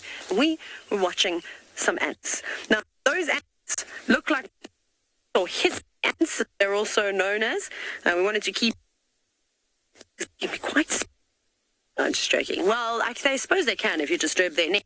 But I suspect what has happened here, as we have a closer look, you'll see some of them are getting round things, well, cylindrical shaped things, and there are others that seem to have something that's sort of a transparent color. I think that they're moving their nest. And I wonder, with all the rain that we've had over the last 48 hours, if their previous nest hasn't been flooded, and now they are doing an evacuation.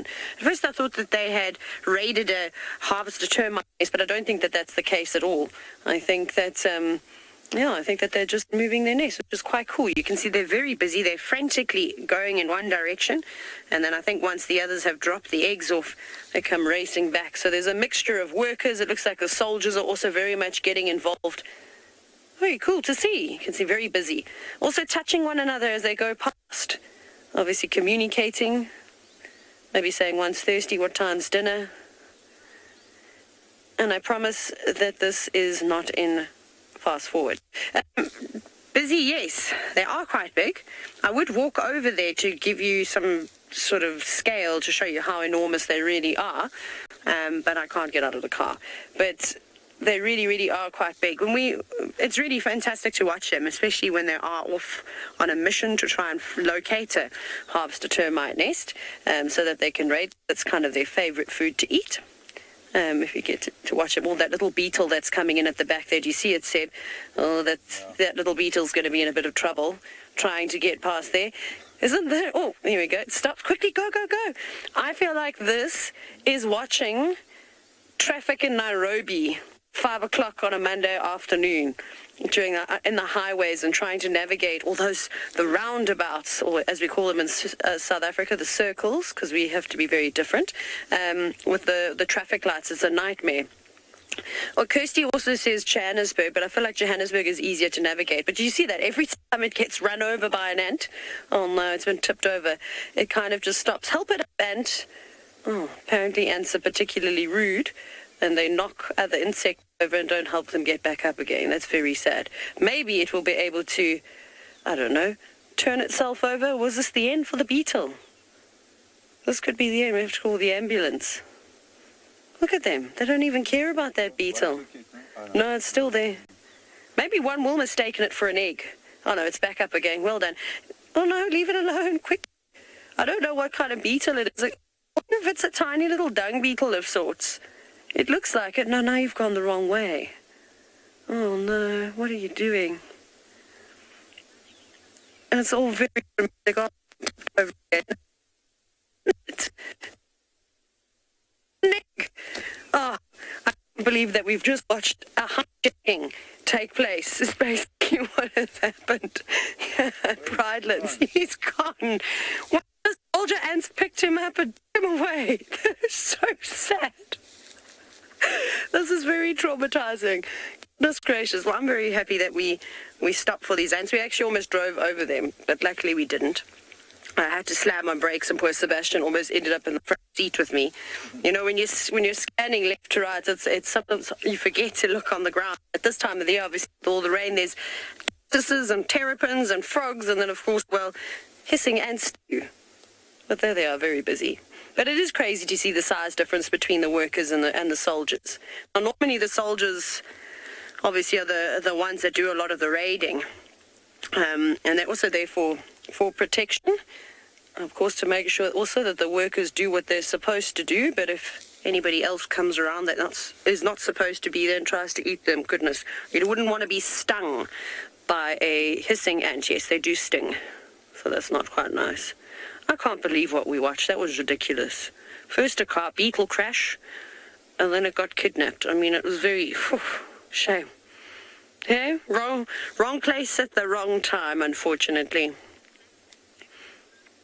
But there they go. I would like to see where they're headed to, because where Seb has just followed them, they got onto a little animal pathway, which I can kind of see. And then I wouldn't imagine that they would move their nest too far away. And I don't know how to determine where the new nesting site is going to be, because I think if it's an emergency, like if, chambers are flooding, it's kind of like evacuate, grab as many eggs as you can, and larvae or whatnot, and I suppose put them somewhere else. But I don't know how far away. I mean, I'd love to get out and have a little walk around, but we'll have to stay in the car today, unfortunately.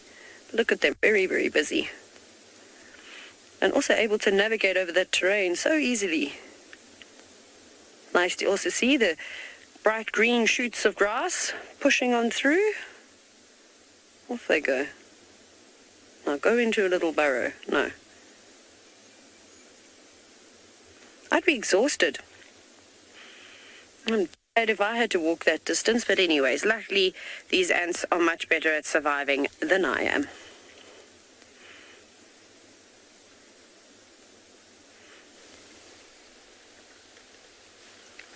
So we've come around to the male line that is lying in the open. So between the two males, the one that's lying off to the side by the females, he would be the dominant one, and then this one at the moment is not the dominant one. He's just curled himself up because we have quite a chilly breeze blowing here, and he's really enjoying his midday snooze. They've been moving around quite a bit throughout the last couple of days, these two males, until they met up with these females. They were seen quite far away from this spot, and they've walked all night to get here. And like we said earlier this morning, the lionesses are looking for their sub-adult cubs that the males presumably chased off. So they've been walking on the scent of their sub-adults. But nonetheless, this poor male is not allowed to lie with there next to the other male and the females. He's just here by himself. You can see the breeze in the grass there. And he indeed does have a beautiful, beautiful mane. Nice and dark as well. Him and his brother have very, very nice dark manes. And you can even see that he is quite dark in colour just on his back there as well. Just moving his head a little bit, getting a bit more comfortable. Look at that white just below his eye as well. Also, you're asking how much I think this male lion weighs. It's probably, because it's a male and he's quite big, I would say he probably weighs around 220, around there, 220 to 250 kilograms. So that's it's quite a big range, but it's difficult to say because also depends on how full his stomach is as well. But yeah, somewhere around there. I think there's a slight size difference between the two males. One's a little bit more stockier, and yeah, so quite heavy. Yeah, I was just pointing out that little white bit under the eye there. Same principle as what cheetahs will have. Those black to see better during the day, and it like absorbs and takes away the glare from their eyes, where the white helps them see a little bit better at night. It reflects that light back into their eyes. But I think we are maybe going to leave these lions because they've been sleeping and we've been sitting here waiting for almost an hour, and it seems like they are going to probably be sleeping until it gets much, much later, and see if we can go look for some other animals.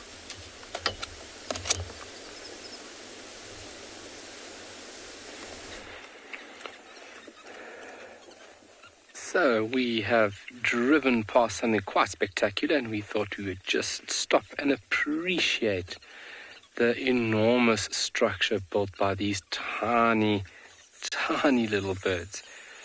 I don't know if you folks can hear, but there's actually chicks currently within this nest, and that's the high-pitched sound that everybody can hear.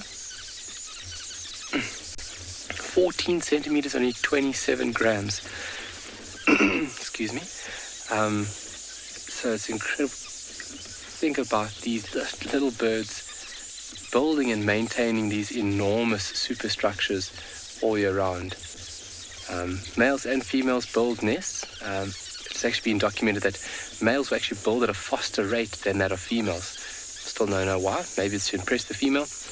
And you'll have multiple tunnels going up into the central part of the actual nest, and that tunnel can be 250 millimeters long in length, and then going up into a little chamber that will house the little birds, including little chicks. It'll also be lined inside to make it nice and comfy for them, but a super amazing structure. And if you think about being in the Kalahari here, you've got, temperature is a very big variable out here. So this species of bird have created this nest in order to evade those big fluctuations of temperature. So it can be as much as 10 to 15 degrees cooler inside the nest in summer, and then 10 odd so degrees warmer than in winter.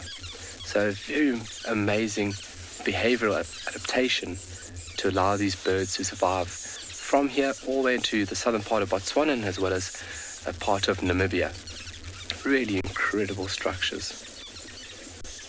And sometimes we just have to sit and just appreciate just the complexity and the dedication. And the bird flying off, collecting one piece of material, coming back to the nest, accumulating it and then flying off and collecting another piece of material. Pure dedication.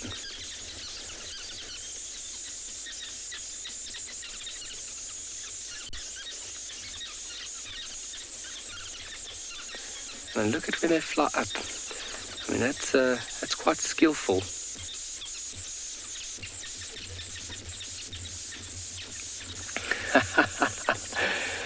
Matiela, I think that's where humans got the idea of thatching from, is from observing these beautiful birds.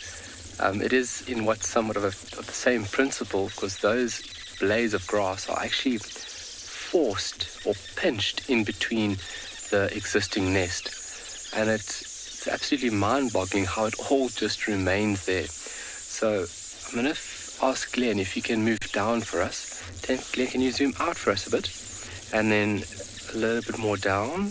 Let's go down, down, down. And then can you go into the middle fork? So there, yes, a little bit more down. Okay, and stop. So that there is the start of another section of the nest. So if you take a look at this nest, this is a part that would be created by other birds, and that's the start of the framework, so to say. And then they'll take thinner material, and that material gets thrusted and pinched in between that existing lump or clump of vegetation.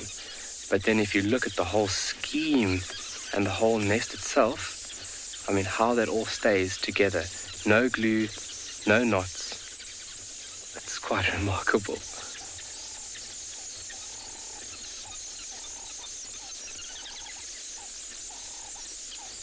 And they fly vertically into the Minamu. How often do we get rain in Tswalu? We get yearly rains, but that is variable over the years. Obviously, Tswalu has accumulated quite an extensive rainfall pattern, and the amount is variable, and as well as when it falls is also at a variable state. It tends to be into the summer period and also into the later part of summer, December, January. That is when we receive our rain, and anywhere between 100 and 400 mils of rain per annum, and that's just a drop on the surface of South Africa. And whereas these birds just need about 15-20 mils, and any time of the year they will respond to the rain and actually actively start breeding, but they tend to coincide their breeding with our summer rains. That's a characteristic of the savanna biome, is that you have summer rainfall. Some places like Cape Town, which is in the savanna, which is in the fynbos biome, they receive winter rainfall. It's a Mediterranean climate, and that's why the vegetation grows like it does. But here in Tswalu, and as well as Djuma, it's a summer rainfall period, and later in the year.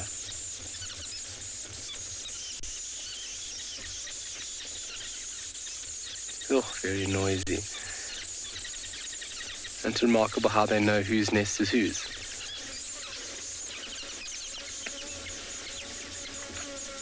Getting a good scope of all the vegetation around the nest. You can see all the droppings that Glenn showed us there. Obviously that feeds and fuels the tree as well. All the nitrogen, all the phosphorus, when it eventually does rain, that seeps into the soil and then allows that to be taken up by the roots. And that's very important elements for... Oh, looks like there was a hijacker there. See, that bird pulled another bird out of that entrance. We do have other birds using these nests. A very beautiful little falcon called a pygmy falcon will actually hijack a nest chamber for its own breeding purposes. And then other birds like barbets, red-necked falcon have been recorded nesting inside these beautiful elaborate nests. What else? Red-billed buffalo weaver as well, but a very easy bird to recognize with that nice grey bill, and then you can see that nice black frontal shield at the base of the bill itself. Beautiful. Cleaning his beak, but marvelous just to sit here and observe and be in total awe.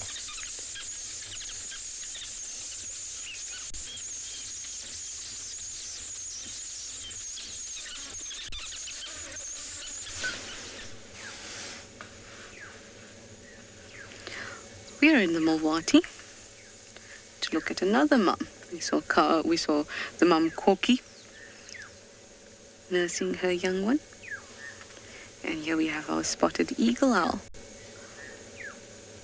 also sitting on a treasure. It's been about 3 weeks, just a little less than 3 weeks actually. The first time we saw her sitting like this, we had just returned for the stint.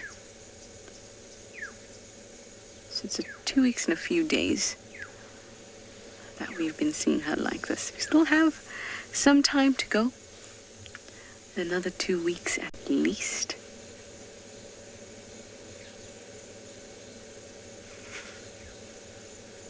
And we'll keep watching her, checking on her. She still looks good, looks peaceful.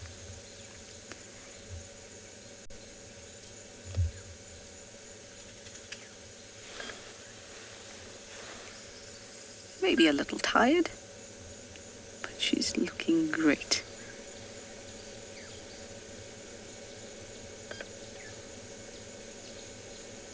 There's it. Oh, she's looking at a crested francolin that's just fluttered down in front of her.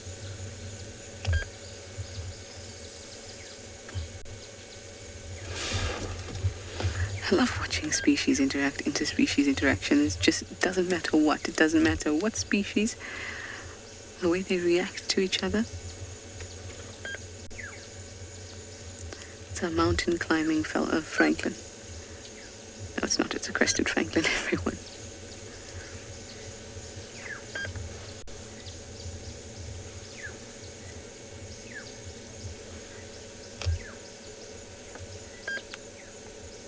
Gorgeous.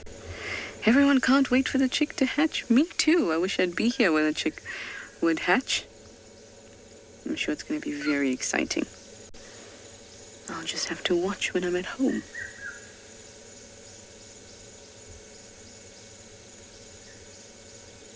It's so nice to know that these eagle owls for at least 2 years in a row have used this spot to nest. It's just awesome. Nora, you'd like to know what the eggs look like. The eggs are white. And they're round, basically round, less egg-shaped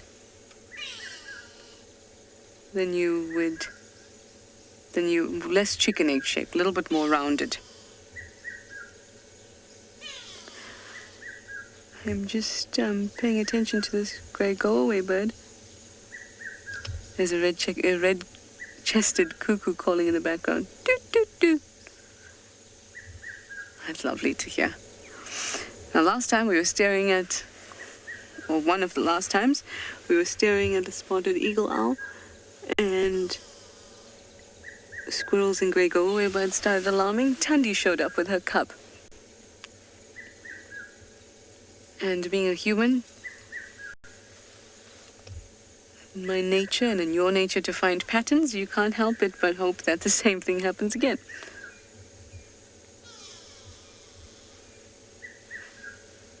But that grey go-away bird is not alarming it at our spotted eagle owl here. She's so difficult to see unless it's looking at me. I'm just going to have a quick scratch around here. It was lovely to spend this time with another mother this afternoon.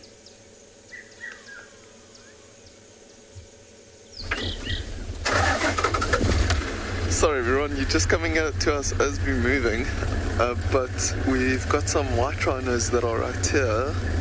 Just give us a moment. I'm going to stop the vehicle now, see if we can get into this little gap here. There we go.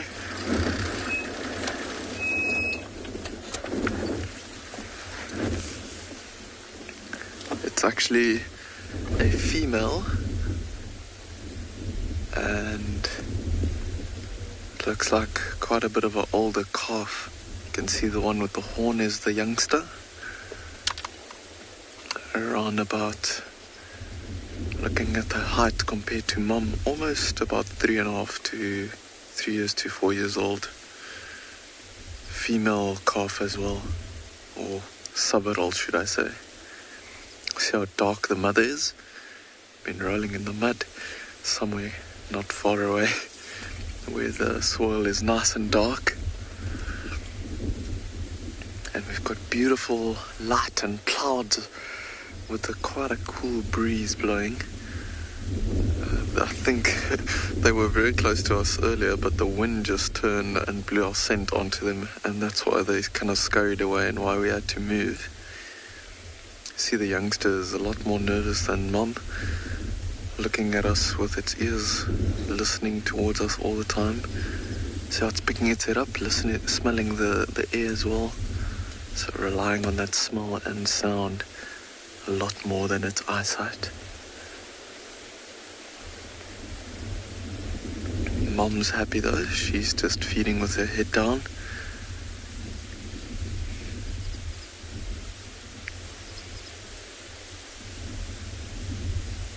So special to see a rhino with a horn. Beautiful, beautiful animals. Just enjoying the grass, and they're on the move now. And we're like in a bit of a woodland area, or like savanna type area with a bit of grass and quite a bit of grass and scattered trees. These rhinos, I think, are heading down the hill towards a denser area to see if they can get out of the wind. As we said, they are relying on their hearing and smell more. Jessica, you're asking if rhinos pick a mate for life. No, they do not. They are not monogamous.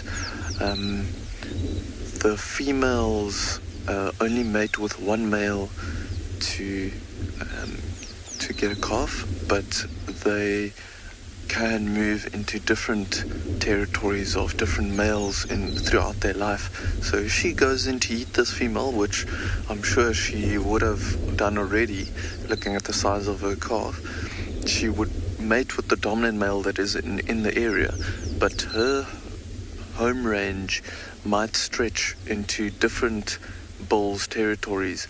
So she might have mated with a bull maybe in a different area and then have come into this area. So they don't really mate with only one, but over their lifetime they might mate with a few, if that makes sense.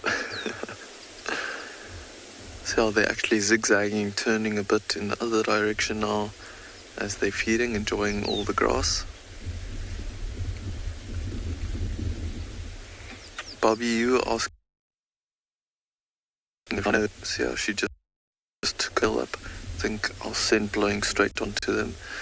So Bobby, just to get back to your question, they don't have any natural predators per se, a fully grown rhino, but younger rhinos, I've heard and seen videos and heard of reports and of other people seeing rhinos being caught by lion prides, and also young rhinos even being killed by hyenas.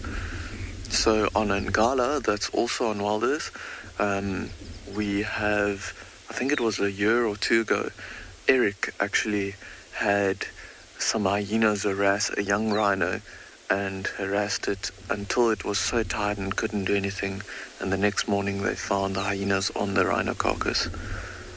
So it does happen, but a fully grown adult rhino, almost never.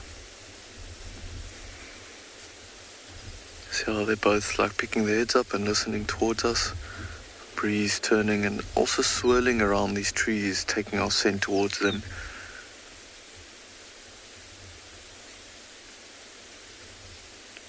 Amazing how those ears, both ears, one can listen one way and the other way. Completely not dependent on each other, they can move independently. Just hear some dung beetles zoom by, where we have the dung beetles also coming back after the first rains have been falling. But for now, I think Greg and I can keep on going so we can take our scent off of these rhinos and leave them be so they can feed in peace.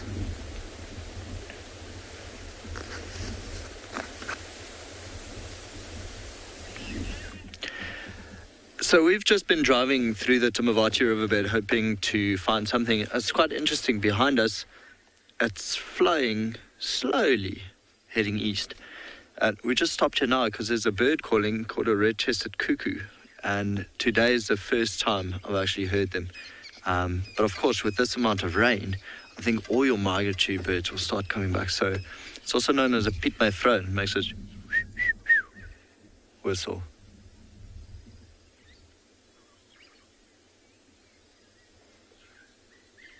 There we go, that whistle. So we've had tracks of the lioness, the Birmingham young lioness with her cubs, and then also tracks of a female leopard.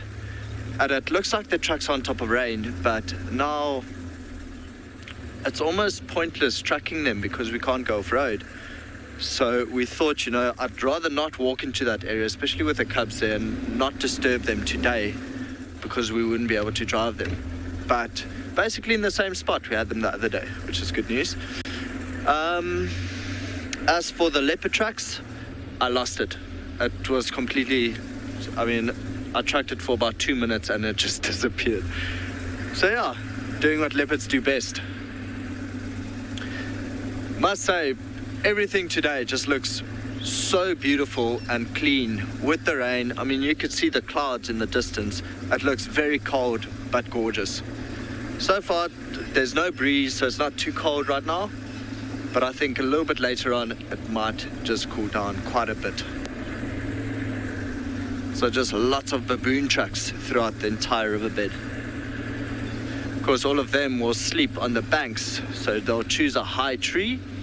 They'll just sleep there for the night, trying to get out of the way of, well, leopards, lions, and hyenas, which would be their predators. It would be a silly mistake of a leopard to climb a tree filled with baboons, because the rest of the troop will actually protect the one being attacked.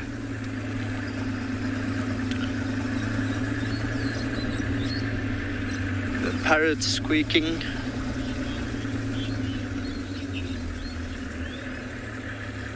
Lena, good question, asking how easy is it to spot tracks in this riverbed. So Lena, it is rather easy,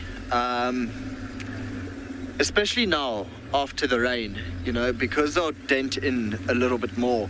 The sand is quite hard, but not bad at all. Lena, let me try and find you a nice track. Although saying that, sometimes it makes it a little bit tougher, because things like impalas or kudus, if they cross, it will just literally make a hole.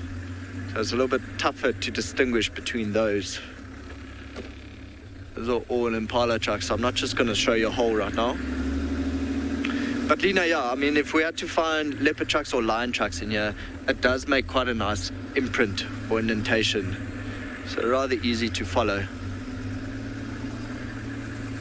Let's see what crossed over here. Odie, can you see any nice tracks on your side? I mean, we've got, okay, I'll just stop here. We've got old elephant tracks. Probably one of the easiest tracks to spot. Let me get out and show you this.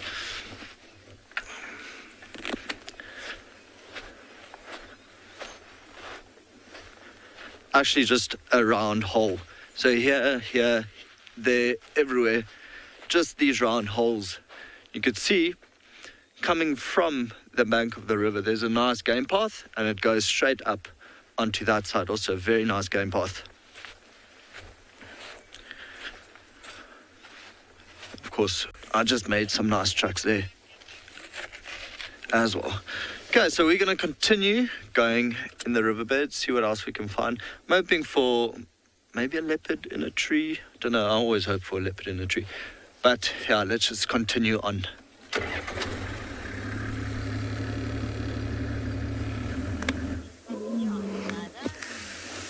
Listen to this.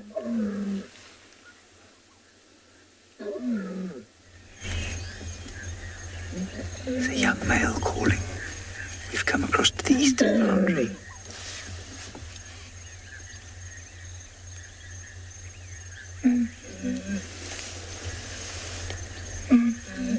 It's so interesting to hear them calling, or trying to.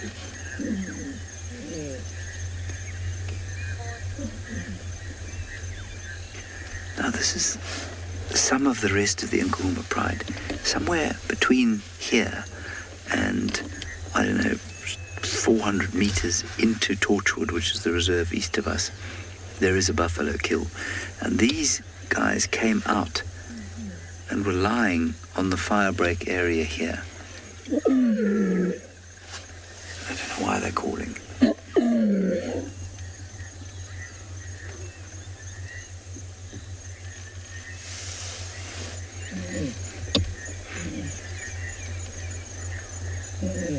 Another one coming back.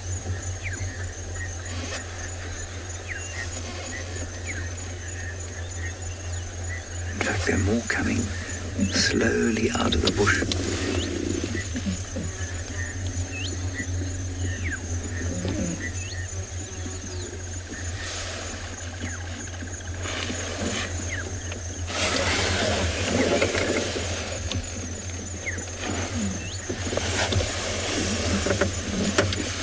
Slowly coming this way. I thought they were going to go back, because 3 of them headed back towards the kill. But there are others filtering out of the bush now.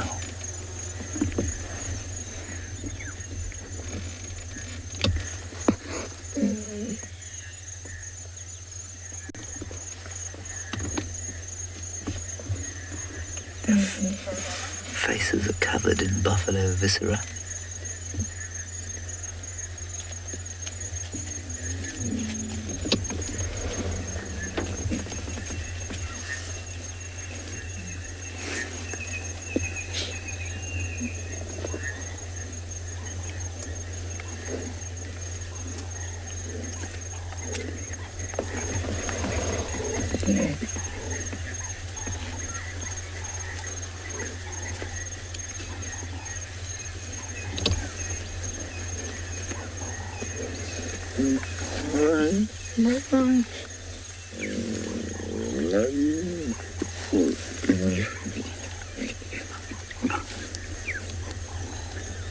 Classic.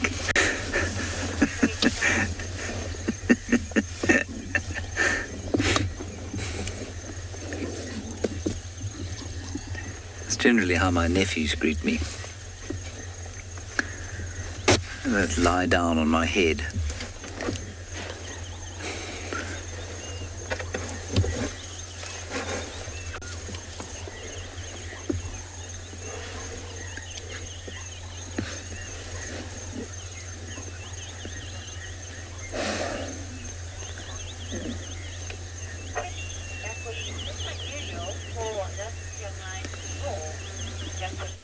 Well, Jacqueline, I think calling what he was doing there roaring is to give it a description it doesn't deserve.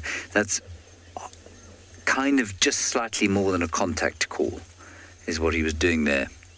It'll turn into a roar. I mean, if he carried on doing it, it would be a roar. Neil, Michelle, and I think you'll probably find that what they do you're welcome. is when the rest of the pride roars and they're with the rest of the pride, then yes, they will start roaring. But he wouldn't do it on his own here, I don't think.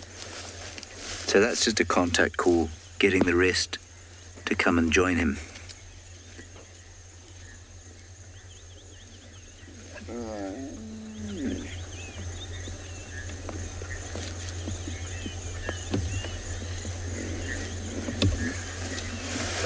So sweet.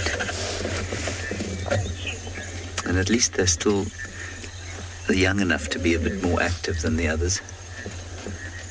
Adults, I mean.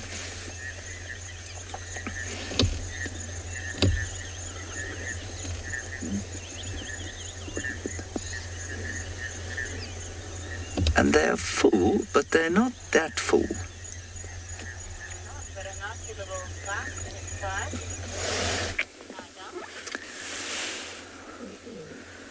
The FC just saying that there was a bite in the side of one of them. Which one? I didn't pick that up. My wife is in the final control. Back right. Okay, the one on the back right. On its back now. Yeah, that looks like the one.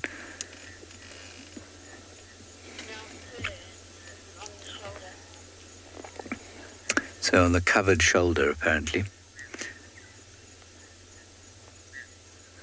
I wonder if there wasn't a squabble at the kill or something, or the male's moved in and he's being nasty.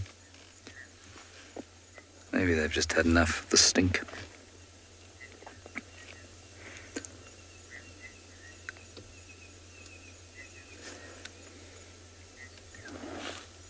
Beautiful. What a lovely afternoon. After what can only be described as a fairly dire morning on the game drive front, we've had a perfect afternoon.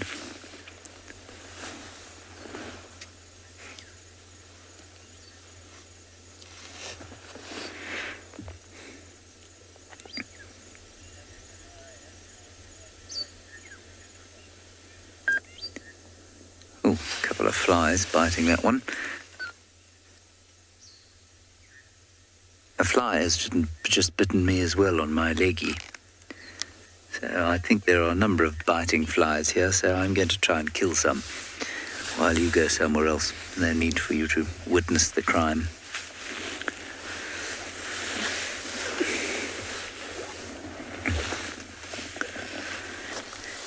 Well, Jumbo, thank you for being back. What happened is our airwaves were hijacked by gremlins, but they have released us. Here we are in another very beautiful setting, and what is happening here is that I have a very big, huge herd of wildebeest that are grazing to nowhere. They're just grazing around aimlessly, and they're quite a good number. After the short rains that we had in about an hour ago, it is perfectly chilled out right now. It's nice and cool, and I have them surrounding me everywhere. This is typical of them. I don't know if they're going to stay here, but their pattern has been coming here during the day and then leaving the marsh, go out into the other plains. I think they know that this place usually is full of predators, and so they're normally out and then coming back in the morning. Today they have prolonged their stay because it's quite late and they're still here. So I don't know if they're going to leave. It looks like they're just grazing, others facing towards me, others, north, others south. So it's quite not sure of exactly what's happening, but what is happening is we have a few of wildebeest to the left that are really facing towards the open, and that's where we had seen a lioness that was just lying down. We were hoping that he would not be seen, and so we could see a hunt. It is still very possible that she will hunt. You see those wildebeest, the farthest ones, looks like they have detected something, and they're quite keen on trying to pinpoint and make it out. You see those ones there, very alert, stamping their feet onto the ground, even dropping some droppings. That is a sign of fear. And see that male, he is quite fearful. He's not sure. I don't think he has seen anything, but the topi in front of him has sort of told him there could be danger. You see that topi. The lioness is off to the left, somewhere in the long grass. I don't know if we'll be able to see it, because once he's seen, he can lie down flat so that they can easily forget that she's there. I don't know where she is. She should be somewhere around there. If we don't see her, definitely she's... Oh, there she is. You can see there she's rolling.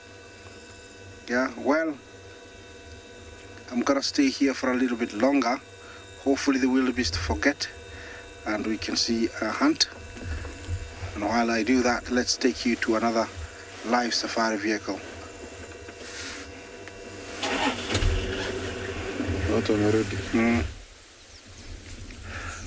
We were driving along, coming into a nice big open grassland, and we saw a dung beetle on some buffalo dung, busy building his dung ball. So it's a smallish dung beetle.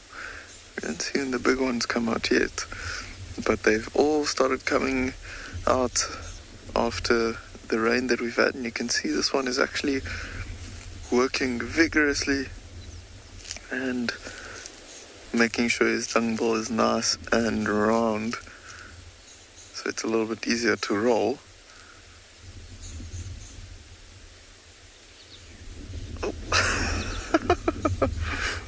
Trying to make the bottom side a little bit round, but it's rolling onto him. Oh. He actually was about to leave, and then he just stopped next to the dung earlier and started taking some more to add it to the dung ball. I think the rest of Southern Africa, with all the rain coming now, is going to see a lot more dung beetles coming. Yes, it's not the best dung to make dung balls with. Must look for... I wonder if this dung beetle is maybe using a bit of the dirt around to try and keep it together, because as you can see, buffalo dung, especially in this wetter month of the year, is not, it doesn't have much consistency to it. Oh, he's climbing onto the dung ball there. Getting rid of the little stones and rocks that's on it. Not ready to get them to stick to it just yet. Let's see, might I actually bring the dung ball back to the dung again and try and fill it up a bit more. Interesting how he's cleaning it, trying to take the bigger little stones and so off.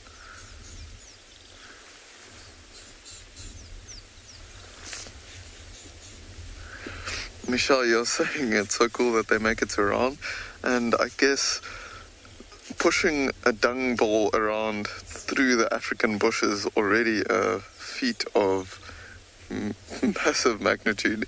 Like, to make it round probably is making their life a little bit easier. And it's interesting that they make it round even before they start pushing it, because I think pushing it rounds it out even more. See, this one is very busy trying to roll it around slowly so he can make every single piece of it nice and flat and round. I think he's done adding dung to it, but look at that, you can see those little arms of his just working. You see through the pebble off there as well.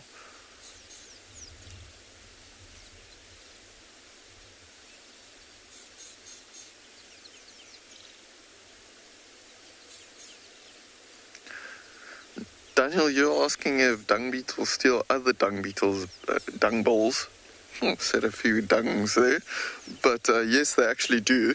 We're gonna, at some point, I hope we find a big pile of, say, rhino dung, and then we'll stop and see if we can maybe find some. And you'll see them actually fight over dung balls often, and actually throw each other and wrestle each other for them, and throw each other around. And so it's very, very interesting, and you can actually see how powerful they are just by looking at them fighting like that. And often you'll see them rolling their dung, and then a few other dung beetles like running after them to try and catch up.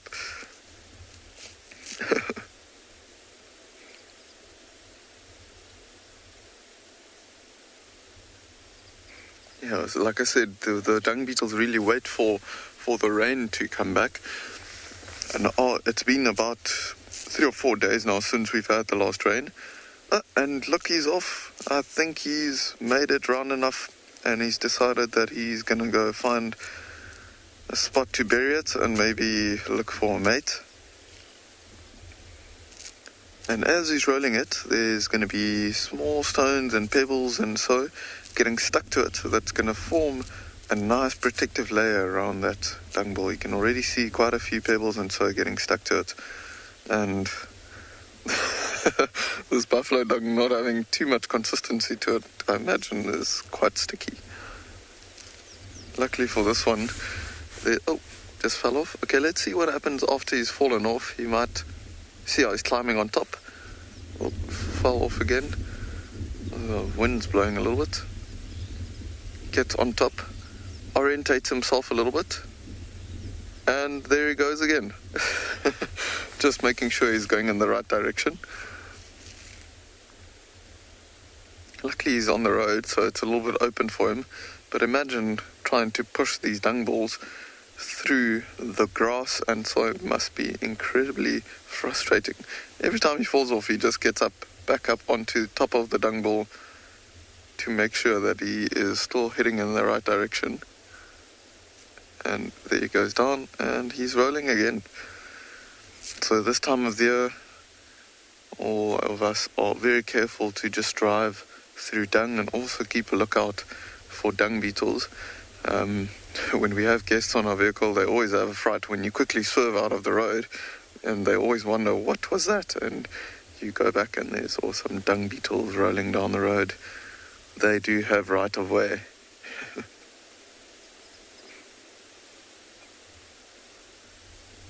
Such an important role that they play. He's keeping on going. and such an important role, like I said.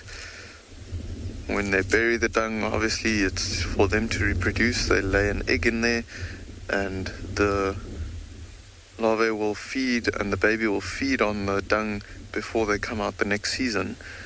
But it also puts nutrients, valuable nutrients, into the soil, and also cleans up the area of all the dung piles, it seems. Especially these sloppy ones that we are driving through when the buffalo are around.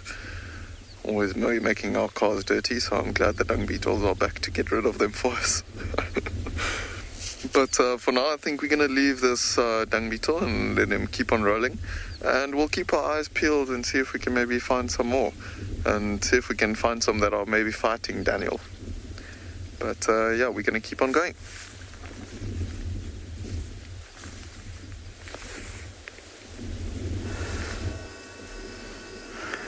Dung beetles play a vital role in control of dung. Can you imagine all these wildebeest here? If they all deposit dung in a day, how much heap of dung we'll be having? And if it were not for the dung beetle, then we'll be having a problem with that dung. Now here we have our wildebeest, and it seems like they're on a mission heading to the west. It's been raining towards the west, so they follow the rains as their daily norm, and tomorrow maybe you might see them coming back to this area. I like the sound they emit as they are walking. They walk in single files. You can see zebras walking amongst them. It is so nice to see this kind of behavior each and every day, them going back and forth, back and forth. So right now the herd is now splitting. You can see some are moving to the left, some are moving to the right. And this is when lions take an advantage, or other predators, hyenas or even leopards, take advantage of such moving herds. Looks like they're not wary of predators at the moment, because it's just rain, so they cannot get that scent if predators are around. And sometimes that is what predators use as an advantage to stalk prey just after or maybe during the rains.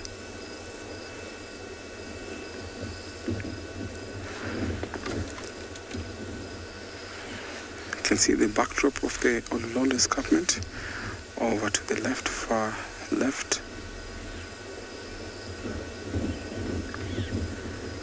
This herd is on a mission, and let's see where they're going as we take you over to another safari vehicle.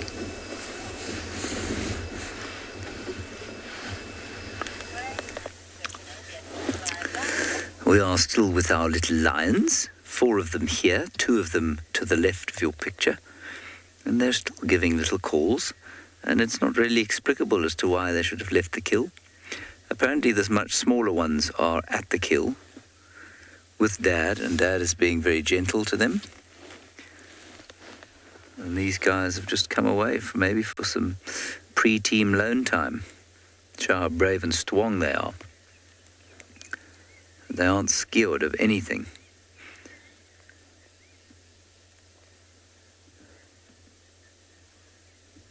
Why would they be? They're of an age now where very little would threaten them, and they're a gang. We still haven't seen the wound, no.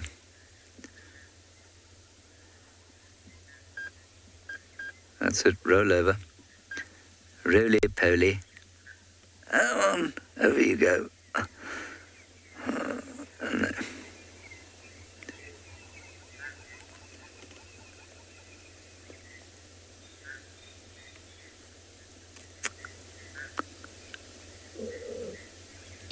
Some calling still.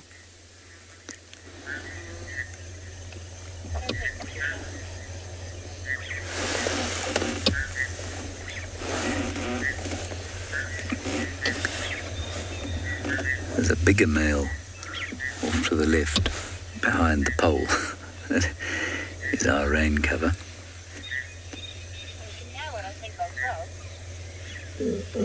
What you can hear are some... You might be able to hear some frogs, but you can also hear some enthusiastic Cokie Franklins.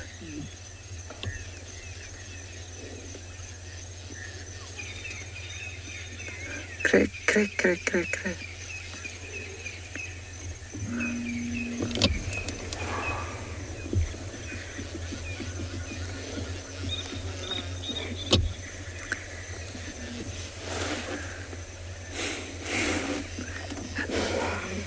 Shame, so tired.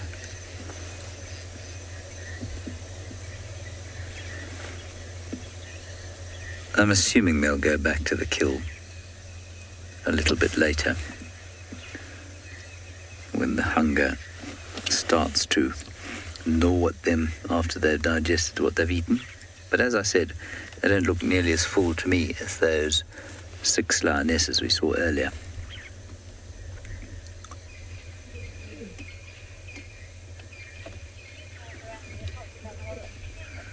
We shall wait and see what transpires while you go to another part of magnificent Africa.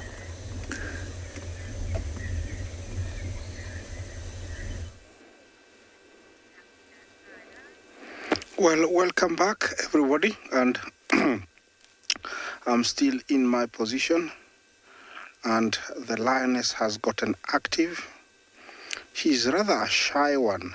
She's part of the River Pride, and she came from the area where they've been hiding the little cubbies that I haven't seen, but she still seems to be a little bit shy. Every now and then she's lying down, not very confident like the other females, but she's headed towards the wildebeest that have moved on, and I'm hoping that, we're going to see a hunt, but she's a little bit not as active. I cannot blame her. She's been eating really well. They've been feeding really well, and so she might not be very hungry. She just wants to snack, maybe. And so she has left everybody looking after the young ones, and she's headed towards the wildebeest. I've been trying to see if she's lactating. This one, I don't think she's got any cubs, but could be very pregnant, so she could be giving birth in the next few weeks. Looks like she's carrying some young ones. Sometimes they do hunt towards the end of their pregnancy so that they can have enough fat or enough food to keep them going for almost 2 weeks while they stay very hidden with their little ones. You can tell that she's not exposing herself very much. She's quite low, and every now and then she's sitting down to observe, make sure that nobody has detected her, and that is very important because just moving out blindly and openly sometimes exposes you, and it just takes one topi or a reedback to see you, and then you starve, because once they snout or they make an alarm call and everybody around is alerted, then everybody's alert that you are there and they all run away. Then it makes your day very difficult. I'm talking about the lion, to prolong their hunt and time to eat. And when they are having cubs, it's no joke, they need to feed. So every now and then she will need to stop, observe, make sure no detection has been made, maybe even check the wind. That's what I think. Then choose which direction, either to continue with the previous direction she was heading or change strategy. But this is all earned by experience.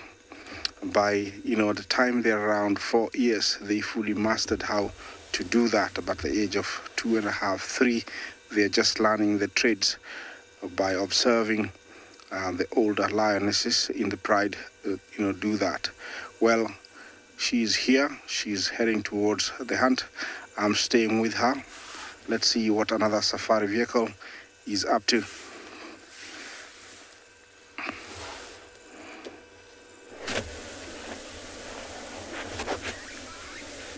Welcome back to Tswalu. Beautiful laughing dove in frame. We've just come to a watering hole just to see what activity might be lurking around this area. And beautiful birding at the moment. It's starting to cool off a bit. We actually just had a sight of a beautiful little blue butterfly called a common blue. It has flown away now, so we're just looking at the beautiful birds until it returns. We've still got a lot of starlings present. We did a bit of birding here about 2 weeks ago, where we had these flocks of starlings, wattled starlings, coming in here for a drink. And we're hoping for a bit of sandgrouse activity.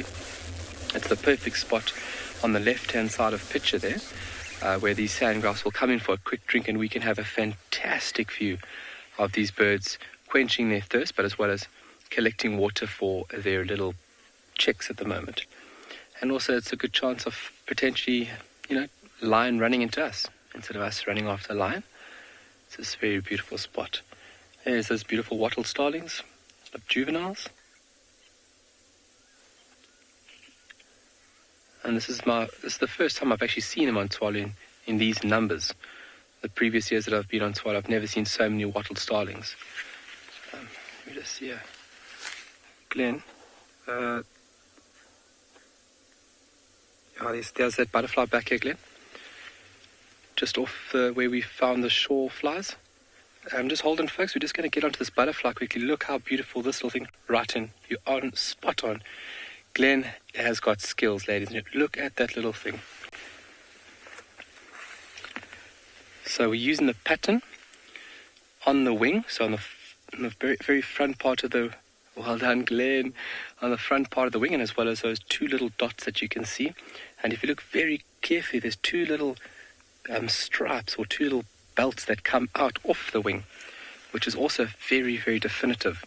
This whole family has somewhat of a similar color scheme. So IDing them, you'll be using distribution, would be a big factor to ID a species, and then as well as their defined pattern on the body.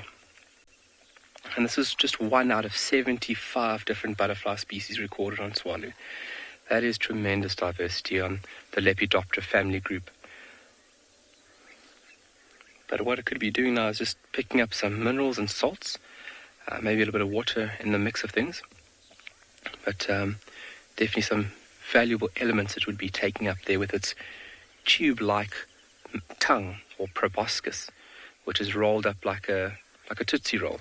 It's rolled up curled up into a ball underneath the head, and when it wants to use it, it extends this tube-like mouth. But what a beautiful butterfly. That is common blue.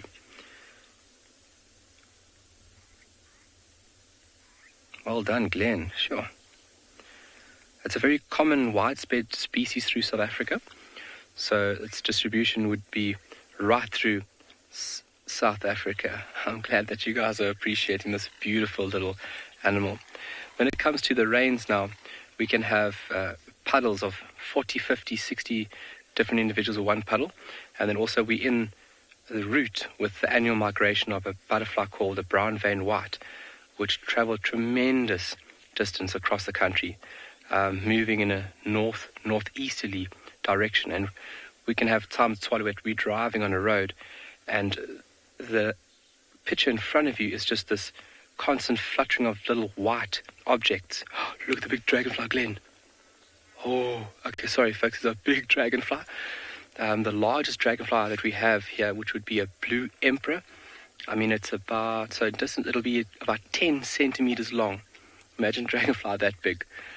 Sorry, I've pulled Glenn off of the butterfly there. Tend to get a little excited.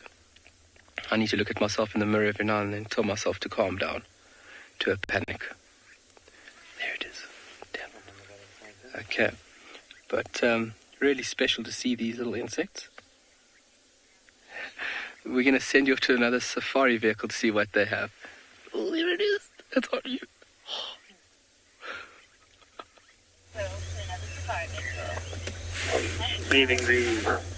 We are filming something much more easy, much easier. Flat lions, much easier to film than dragonflies.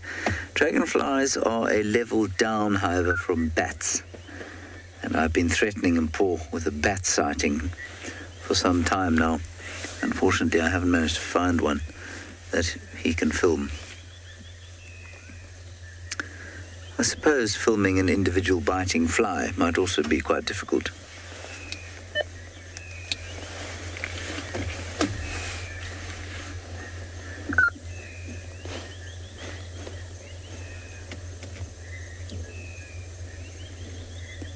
These guys have gone from pretty active to dead in the space of about 2 minutes. They're all now over here, 6 of them. And the 2 came over that weren't here, gave a brief greeting, and then promptly passed out. And oh, let's go back to the dragonfly. Apparently it is, I don't know what it's doing.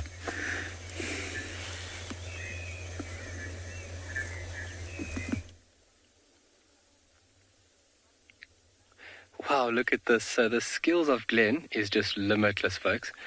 I mentioned the dragonfly, and I don't know if he maybe sung a little song, but he most probably likely wooed this thing in. It has landed on our antenna pole, and what a remarkable dragonfly. It's not a blue emperor, so that's just shy of the size of a blue emperor, which would be one of the larger, the dragonfly whisperer. The blue emperor, which would be one of our larger species. This is a bit smaller. I'm going to have to ID this species. I actually don't know it. But we can see it's a dragonfly from the position of its wings. The wings are open or horizontal with the body. The eyes are also touching one another. We've got a superficial dragonfly species called a damselfly. But what I just mentioned there with the wings, that would vary between dragonfly and damselfly. So dragonflies' eyes touch. If you look there very carefully, you'll see the eyes are almost touching one another, giving this animal superb vision. The reflexes of this insect is phenomenal. It is a ferocious aerial predator, and it would have spent its larval stage within a body of water like we are sitting next to right now, and underwater it is still a ferocious predator. Yeah, wow. But the eyes giving it a phenomenal vision, and their reflexes, I am just totally flabbergasted when you see the lightning fast reflexes that these insects can produce.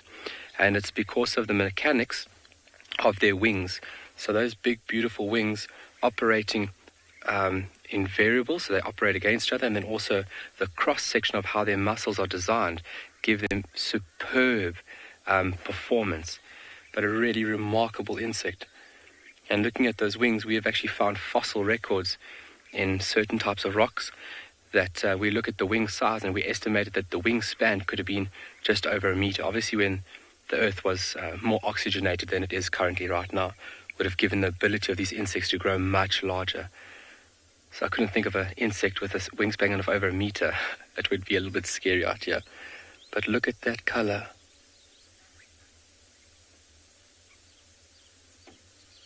Unbelievable.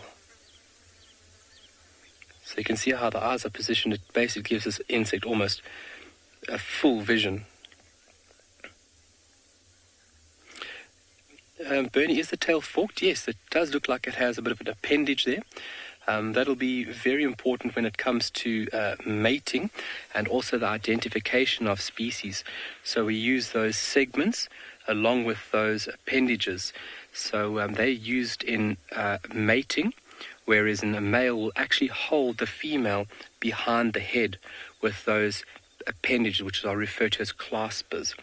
And that's just ensuring that the male has a hold on the female and that there's no other disturbance or interruption from another male. Because insects can be very sneaky. Oh, excuse me, I've got a frog in my throat today. Insects can be very sneaky, actually removing sperm which has been deposited from other males. So those little appendages are very important tools within the dragonfly world. But I'll have to get back to you guys, like I said, on the species specific here. I wouldn't even know who this is, so I'm going to have to do a little bit of homework this evening to identify it, but absolutely beautiful. And when do you get to see a dragonfly up close like that? Glenn, can you get a bit closer on the legs there? If you see the legs are forked or got little hooks at the end of the feet. Really beautiful.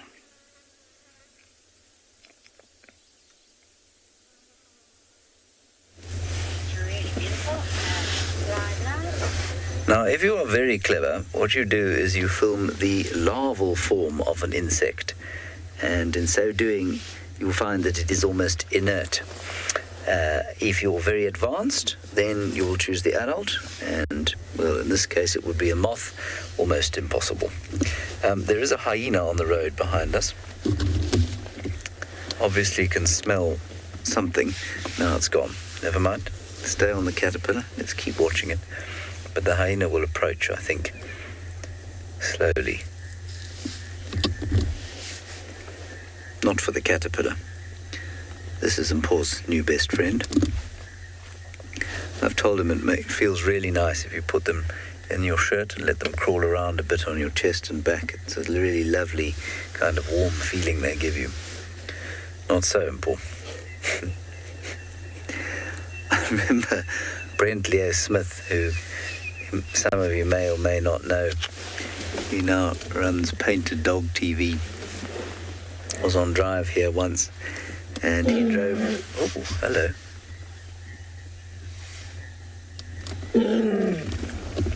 It's quite loud for a little lion. That's not the caterpillar calling, that's the lion.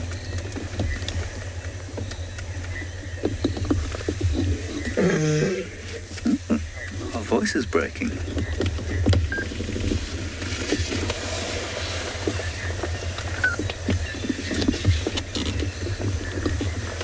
That's very impressive.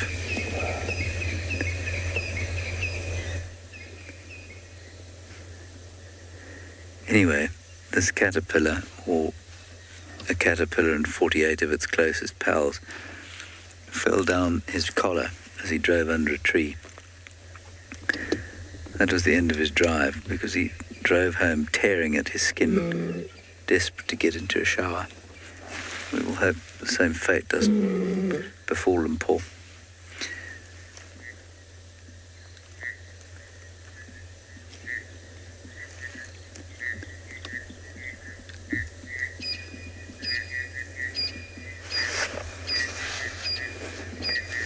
It's the same young male who's called every time. That was almost a roar. It's still a contact call, though.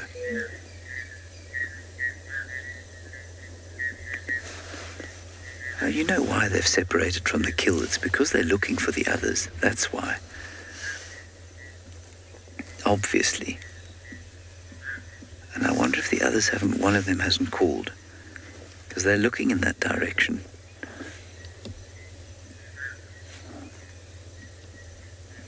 Well, some of them are. Some of them looking the opposite way. The other lions are to the right of your picture. My name's Renee. My next children's parental is going to be called Have You Heard a Caterpillar Roar? Renee. Renee, you're going to write a children's book now called Have You Heard a Caterpillar Roar? Well, I don't know how well it's going to sell, but I think, you know, by all means, it's very difficult to tell what art, literature, or music is going to work and what isn't. And while I have absolutely no doubt that any book agent in the world would tell you that you were being completely ridiculous, there are many who have got it wrong. J.K. Rowling was told many, many times, 19, I think, that Harry Potter was a worthless bit of drivel. So, you know, who am I to say that Have You Heard the Caterpillar Roar wouldn't be a roaring success?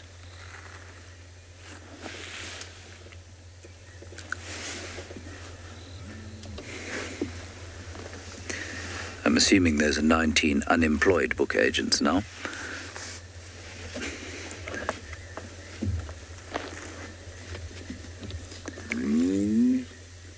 Huh?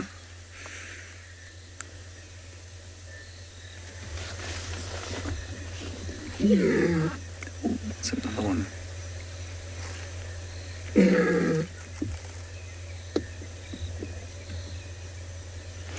They're quite far from here, chum. If you want them to hear, you're going to have to shout a bit louder than that.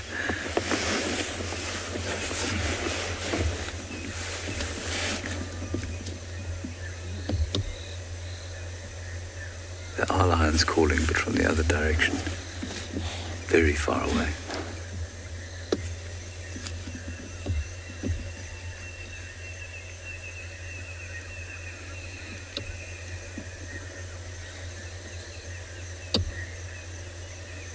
So the Torchwood Pride is on a giraffe kill. I think that's what these guys are hearing, way south on Cheetah Plains.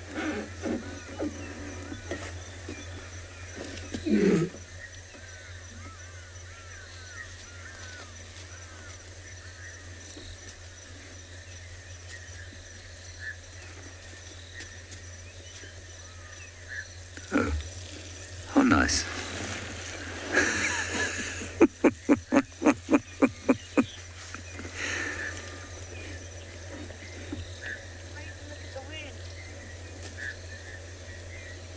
I'm still not seeing any wounds.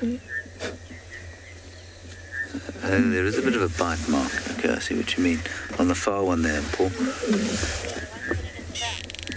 Yes, there's a big bite mark. That one took a serious bite.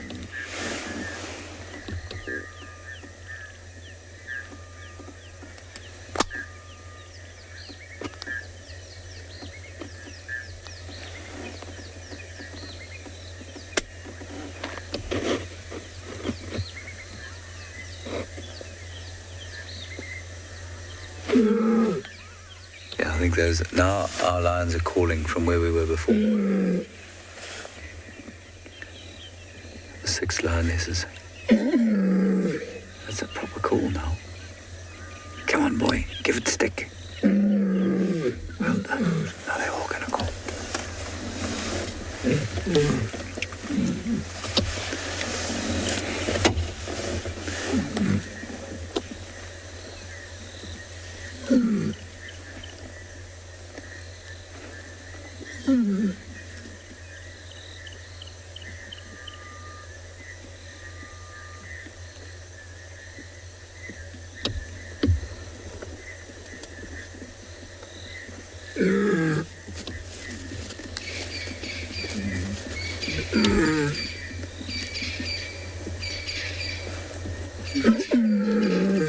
Young fellow's missing his mummy.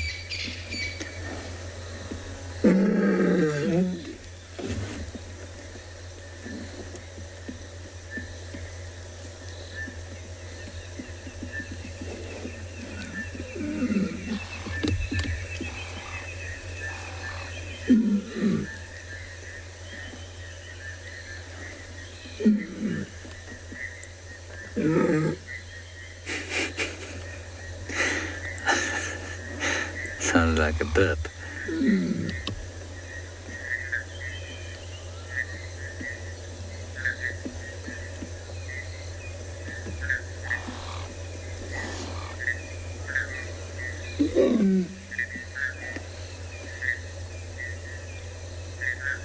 I think the lions also at the buffalo kill are contact calling. There's very gentle calling from there.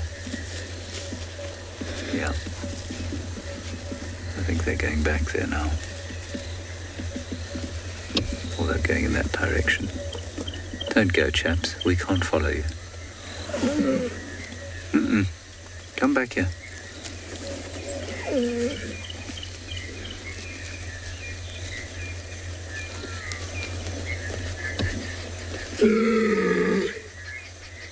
He wants his mum, this guy.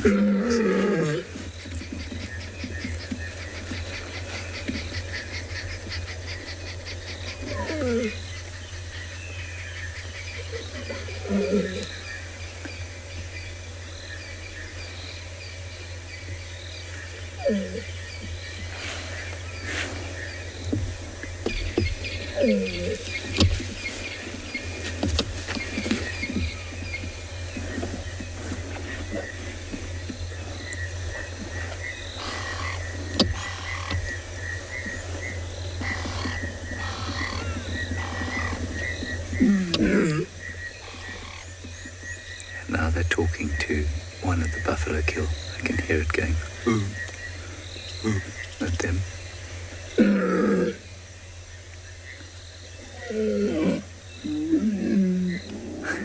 Oh, it's so sweet.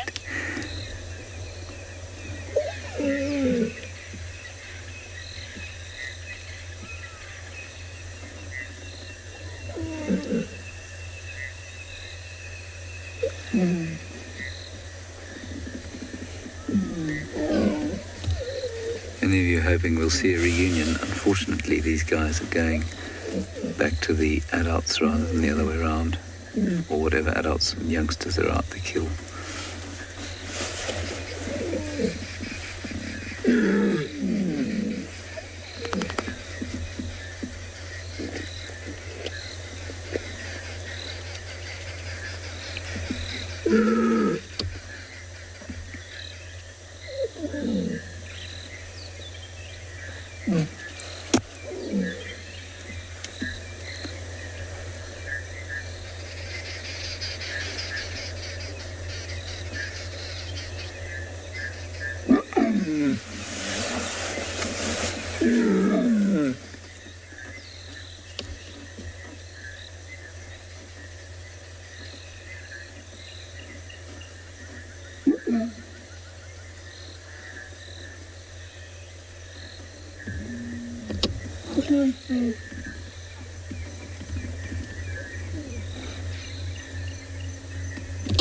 Oh, here they come.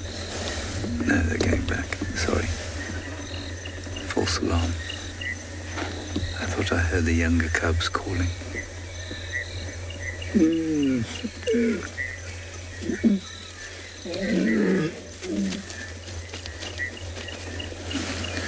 Oh, they're all getting up and moving off, except for this lonely fellow who wants his mum.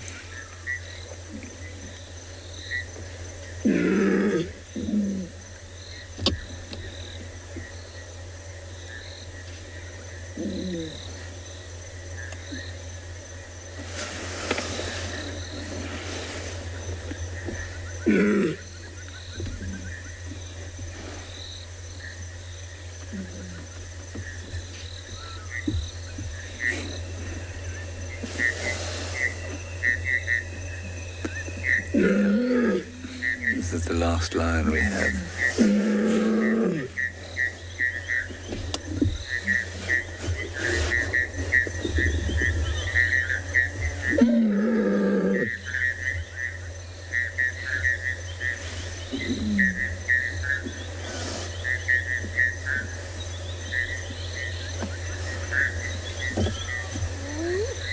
Hyena calling.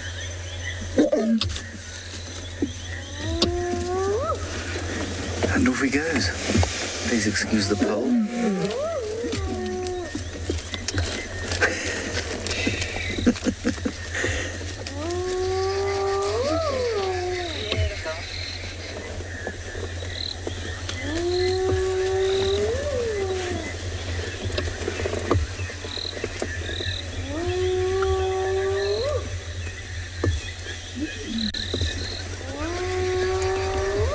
And that's the end of that.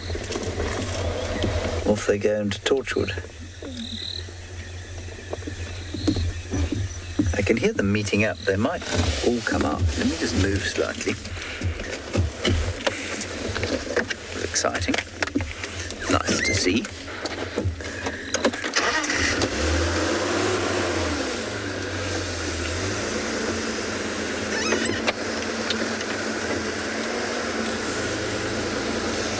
All of you enjoying the sounds of the whooping hyena.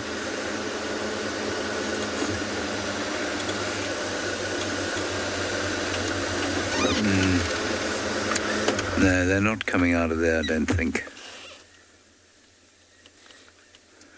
So I would suggest what we do is probably head off back towards the other six and see what they're up to. Maybe they're coming this way. So that's what I think we'll do.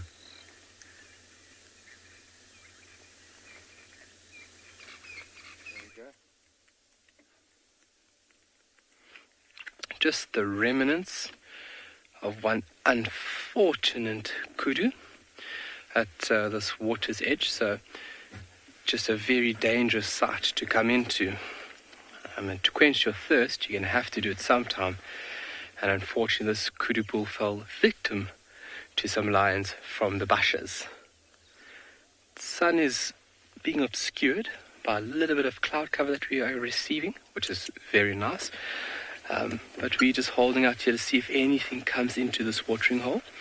And we're also trying to ID and look for more insects because there's quite a lot of activity, not just on the water's edge, but if Glenn can just show us quickly, look at the water surface. Look at the activity of all these aquatic insects. So you can see all the little ripples being made by insects hitting the top of the water. And I mean, there'll be a vast amount of insects in here. Dragonflies, mosquitoes. There's quite a few family groups which use bodies of water like this for their larval development. It's a controlled and stable environment. You've got lots of food. And still blown away by that dragonfly. Glenn, let's get to this wasp up here. This wasp is busy collecting material.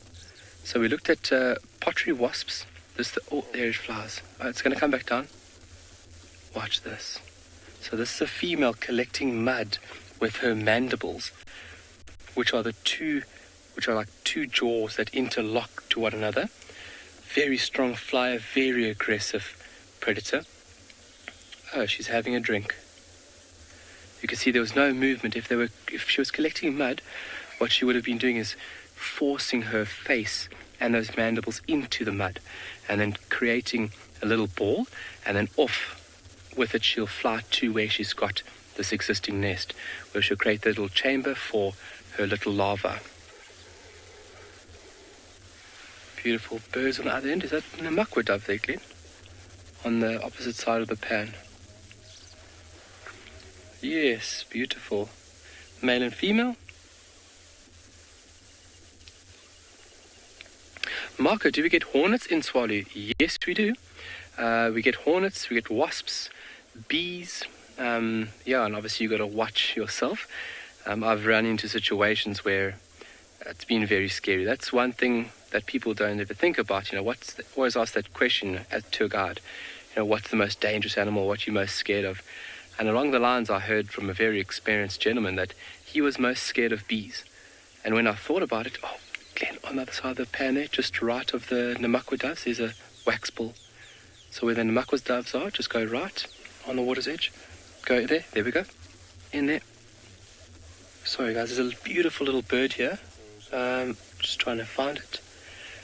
But yes, bees you've got to be very, very careful with, because that's one thing you can't stop. Oh, it's gone. There was a beautiful little bird. They're called a violet-eared waxbull. Striking colours. And just, it's on your left. Oh. Okay, let's go back to the... Thank you, FC. Let's go back to the Namakwa doves there.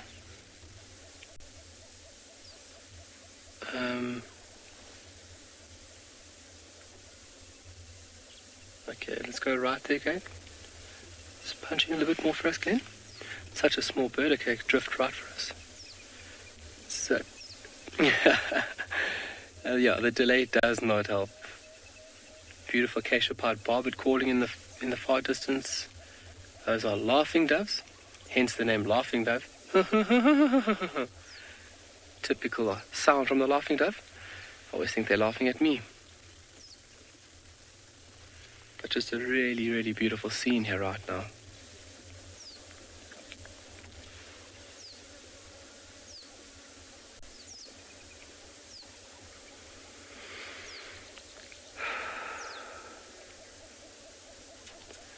The clouds that are above us, it's a little indication that weather might be changing. We've got some nice wispy clouds coming in from the north and northwest.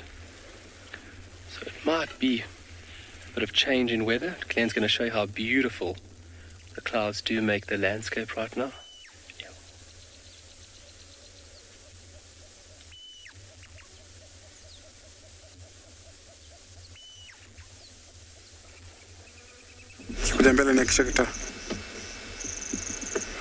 We've come across one of the little lionesses, and she looks like she's following a sentry. Or maybe she's been walking from bushes to bushes in search of prey. Look at how she's walking. She's now back on the road. We only see her faces, and I'm sure actually on a mission, so I'm going to follow her very slowly to see if she might be successful, because there's some wildebeest just not far from here, and see if she might go on a hunt, or maybe she's trying to locate the rest of the pride.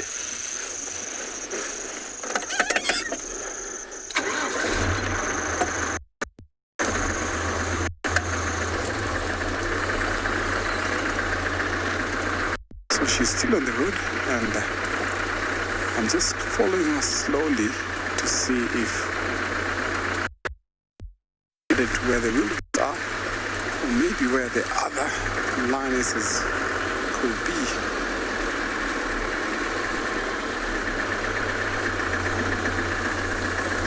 So I'm just going to follow her slowly and see what she's up to, because she's not far from the wildebeest as we take you over to another safari vehicle.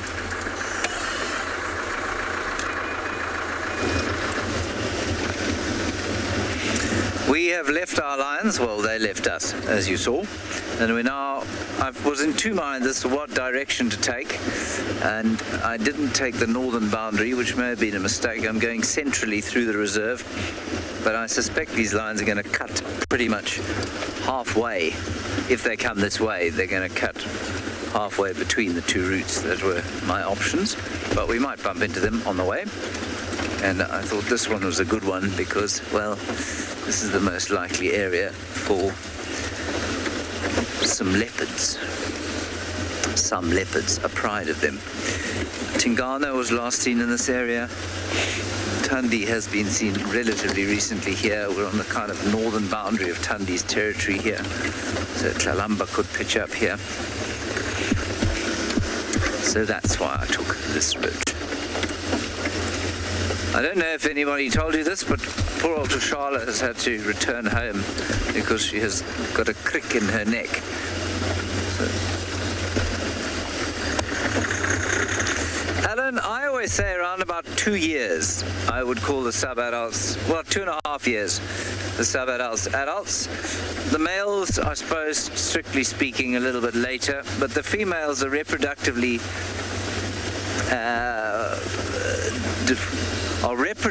mature enough. They're reproductively mature, sorry about that, by about 2.5 years, and so I'd call them adults from then. And the males could reproduce from about 2.5 to 3, probably 3, but they won't unless they're extremely lucky, because they're just not big enough to take a territory, hold a territory, and so they won't until much later. But they're still adults. Oh, sorry. Little Nyala came hurtling towards the light. Got a big fright. Sorry about that.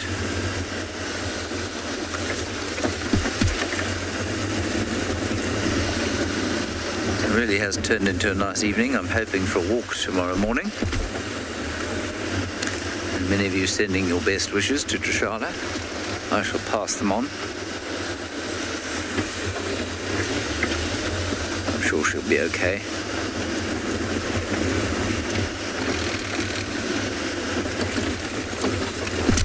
One of those ones that just didn't ease during the day, you know?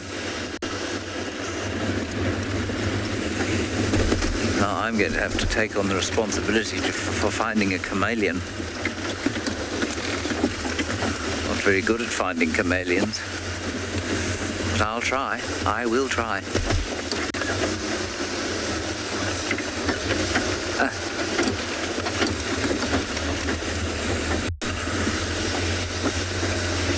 Let's have a little listen down here. There are lots of birds calling.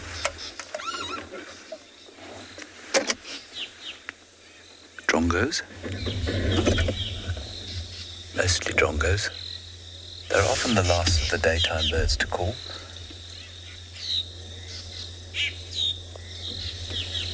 Yes. And some crickets.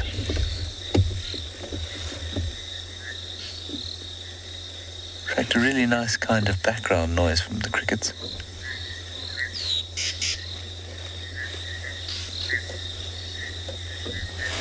And a barred owl in the background. And frogs.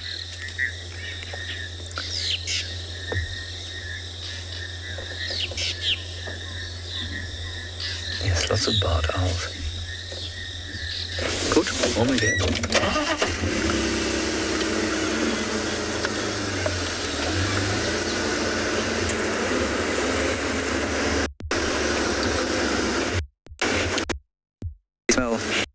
The smell of hornbill, the woolly kebaboo. It is like jasmine on steroids. Whatever that smells like. If we can find these cats before the end of the drive. No? Staying with us, sorry.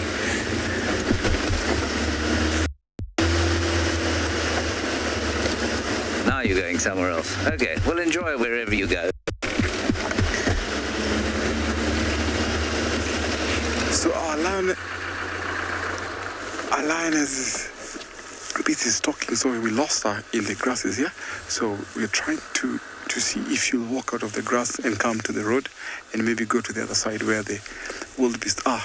So I'm trying to use this torch to locate her, but since the grass is too tall here, we've slightly lost her, so we're just waiting to see if she'll walk out because of the wildebeest. You don't want to scoop the wildebeest, but I just drive a little bit forward to see if she's on the road. So let me just carry on slowly.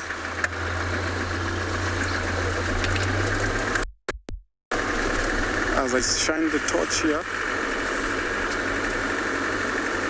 she's somewhere in this long grass, and sometimes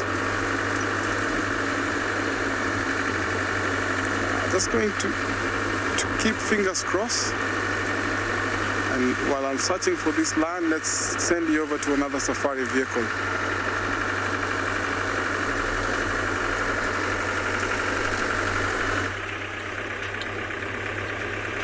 Look how beautiful this is, folks. Unbelievable. We have left the pan and we're driving this road very slowly to see if we cannot pick up on any big kitty cat tracks. There's some old tracks back that way, but nothing fresh on the road. Lions love using the road. I find lions using the road more than they actually meander through the bush. So using the road as a crossway to find where these animals have gone is a very efficient way of picking up on them. There's some old tracks. Let's just take a squiz here.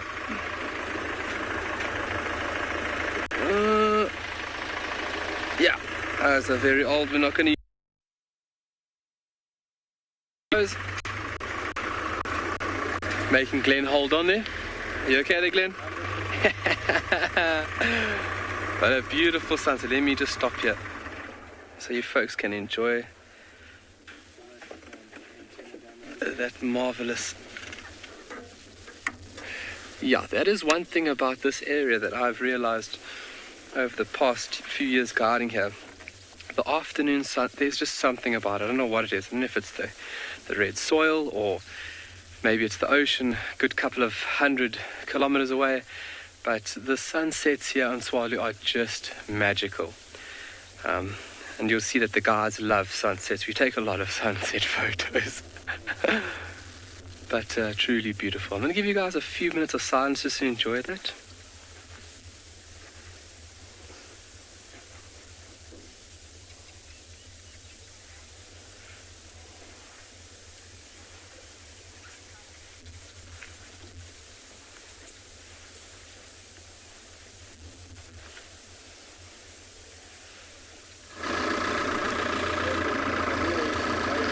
Jumbo, and here I have my lioness and she's on a hunt. The wildebeest are very close. I don't know if she's going to get anything, but anything is possible.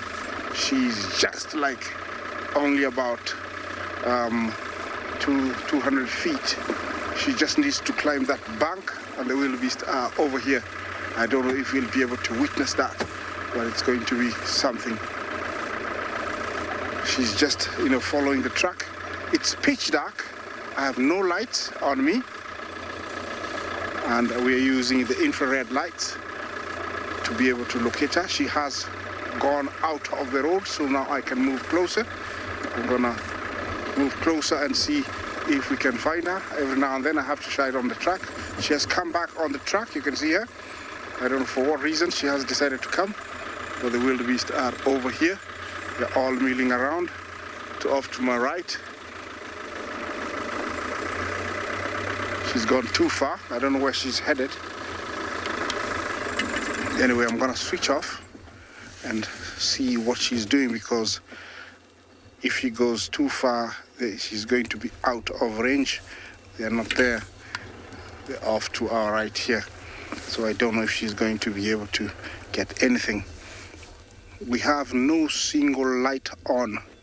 Remember that we are on infrared, and we're following this lone lioness. She's quite a long way now. Her strategy, I don't know what she's planning, but looks like every now and then she comes out of the track, peeps on top of the track, and looks to the right. I don't know if we'll be able to show you the wildebeest. They're over there. Look at them. All those eyes, they look like a small city. Those are a wildebeest, and that's what she wants to hunt. So I don't know if it's gonna pay off. Yeah, she's still on the road. She's still moving further up. Her strategy, I don't know if it's coming from the top downwards. Looks like you can see that pale spot. Yeah, you can see the eyes. That is her. Yeah, she keeps looking, lifting her head up to try and locate, or actually pinpoint exactly where to follow. I'm going to try and move closer because my IR doesn't see that far without disturbing anything. I don't know why she's gone that far, because further up there is nothing much apart from grass, but maybe.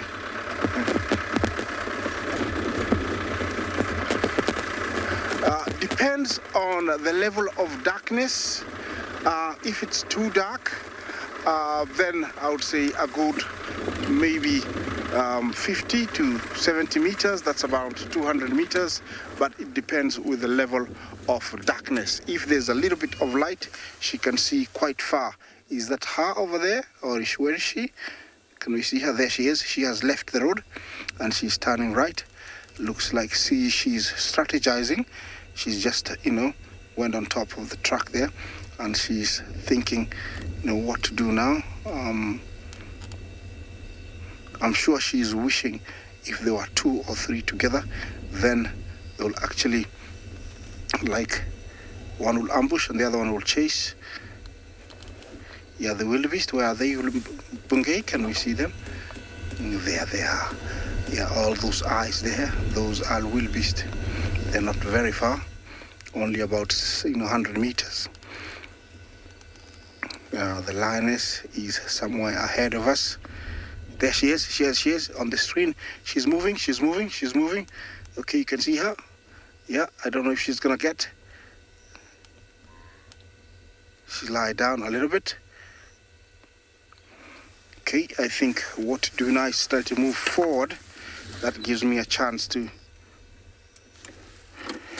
try and move forward a little bit and see if she's, so we're closer to her.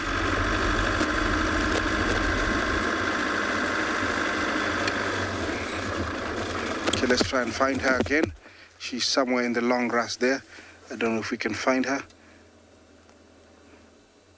I can't see her unless she wakes up. Is she there somewhere? Yeah, there she is. There she is. You can see her. I don't know if she's gonna get anything, but definitely she is almost on top of them. She's coming from the top side. I think the darkness is up to her advantage. The prey doesn't see very well like they do, but they have, modified eyes. They are able to see better than night. They have almost 10 times better vision at night, more than us. There you see the eyes glowing. That's her.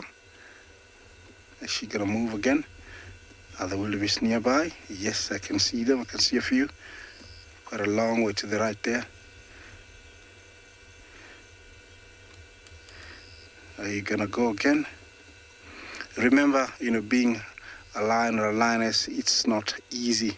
Everybody is aware that you are dangerous to them.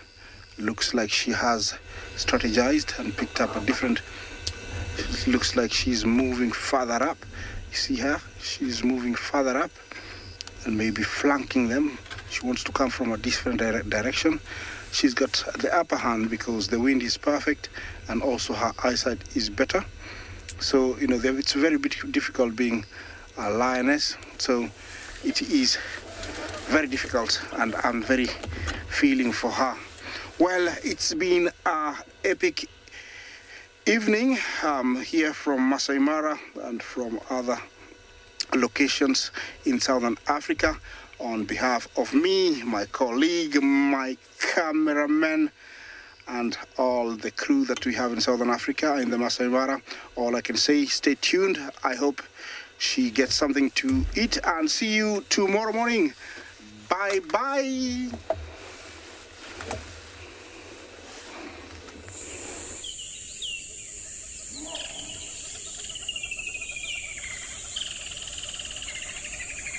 We are witnessing one of the most extraordinary scenes I have ever seen. Hop on board the world's largest safari vehicle as we track down Africa's most iconic animals on our daily live shows. This is crazy. Captivating characters, breathtaking beauty, and daily drama. Aardvark, $1 million cod. How insane is that animal? Only on WildEarth. Discretion is advised.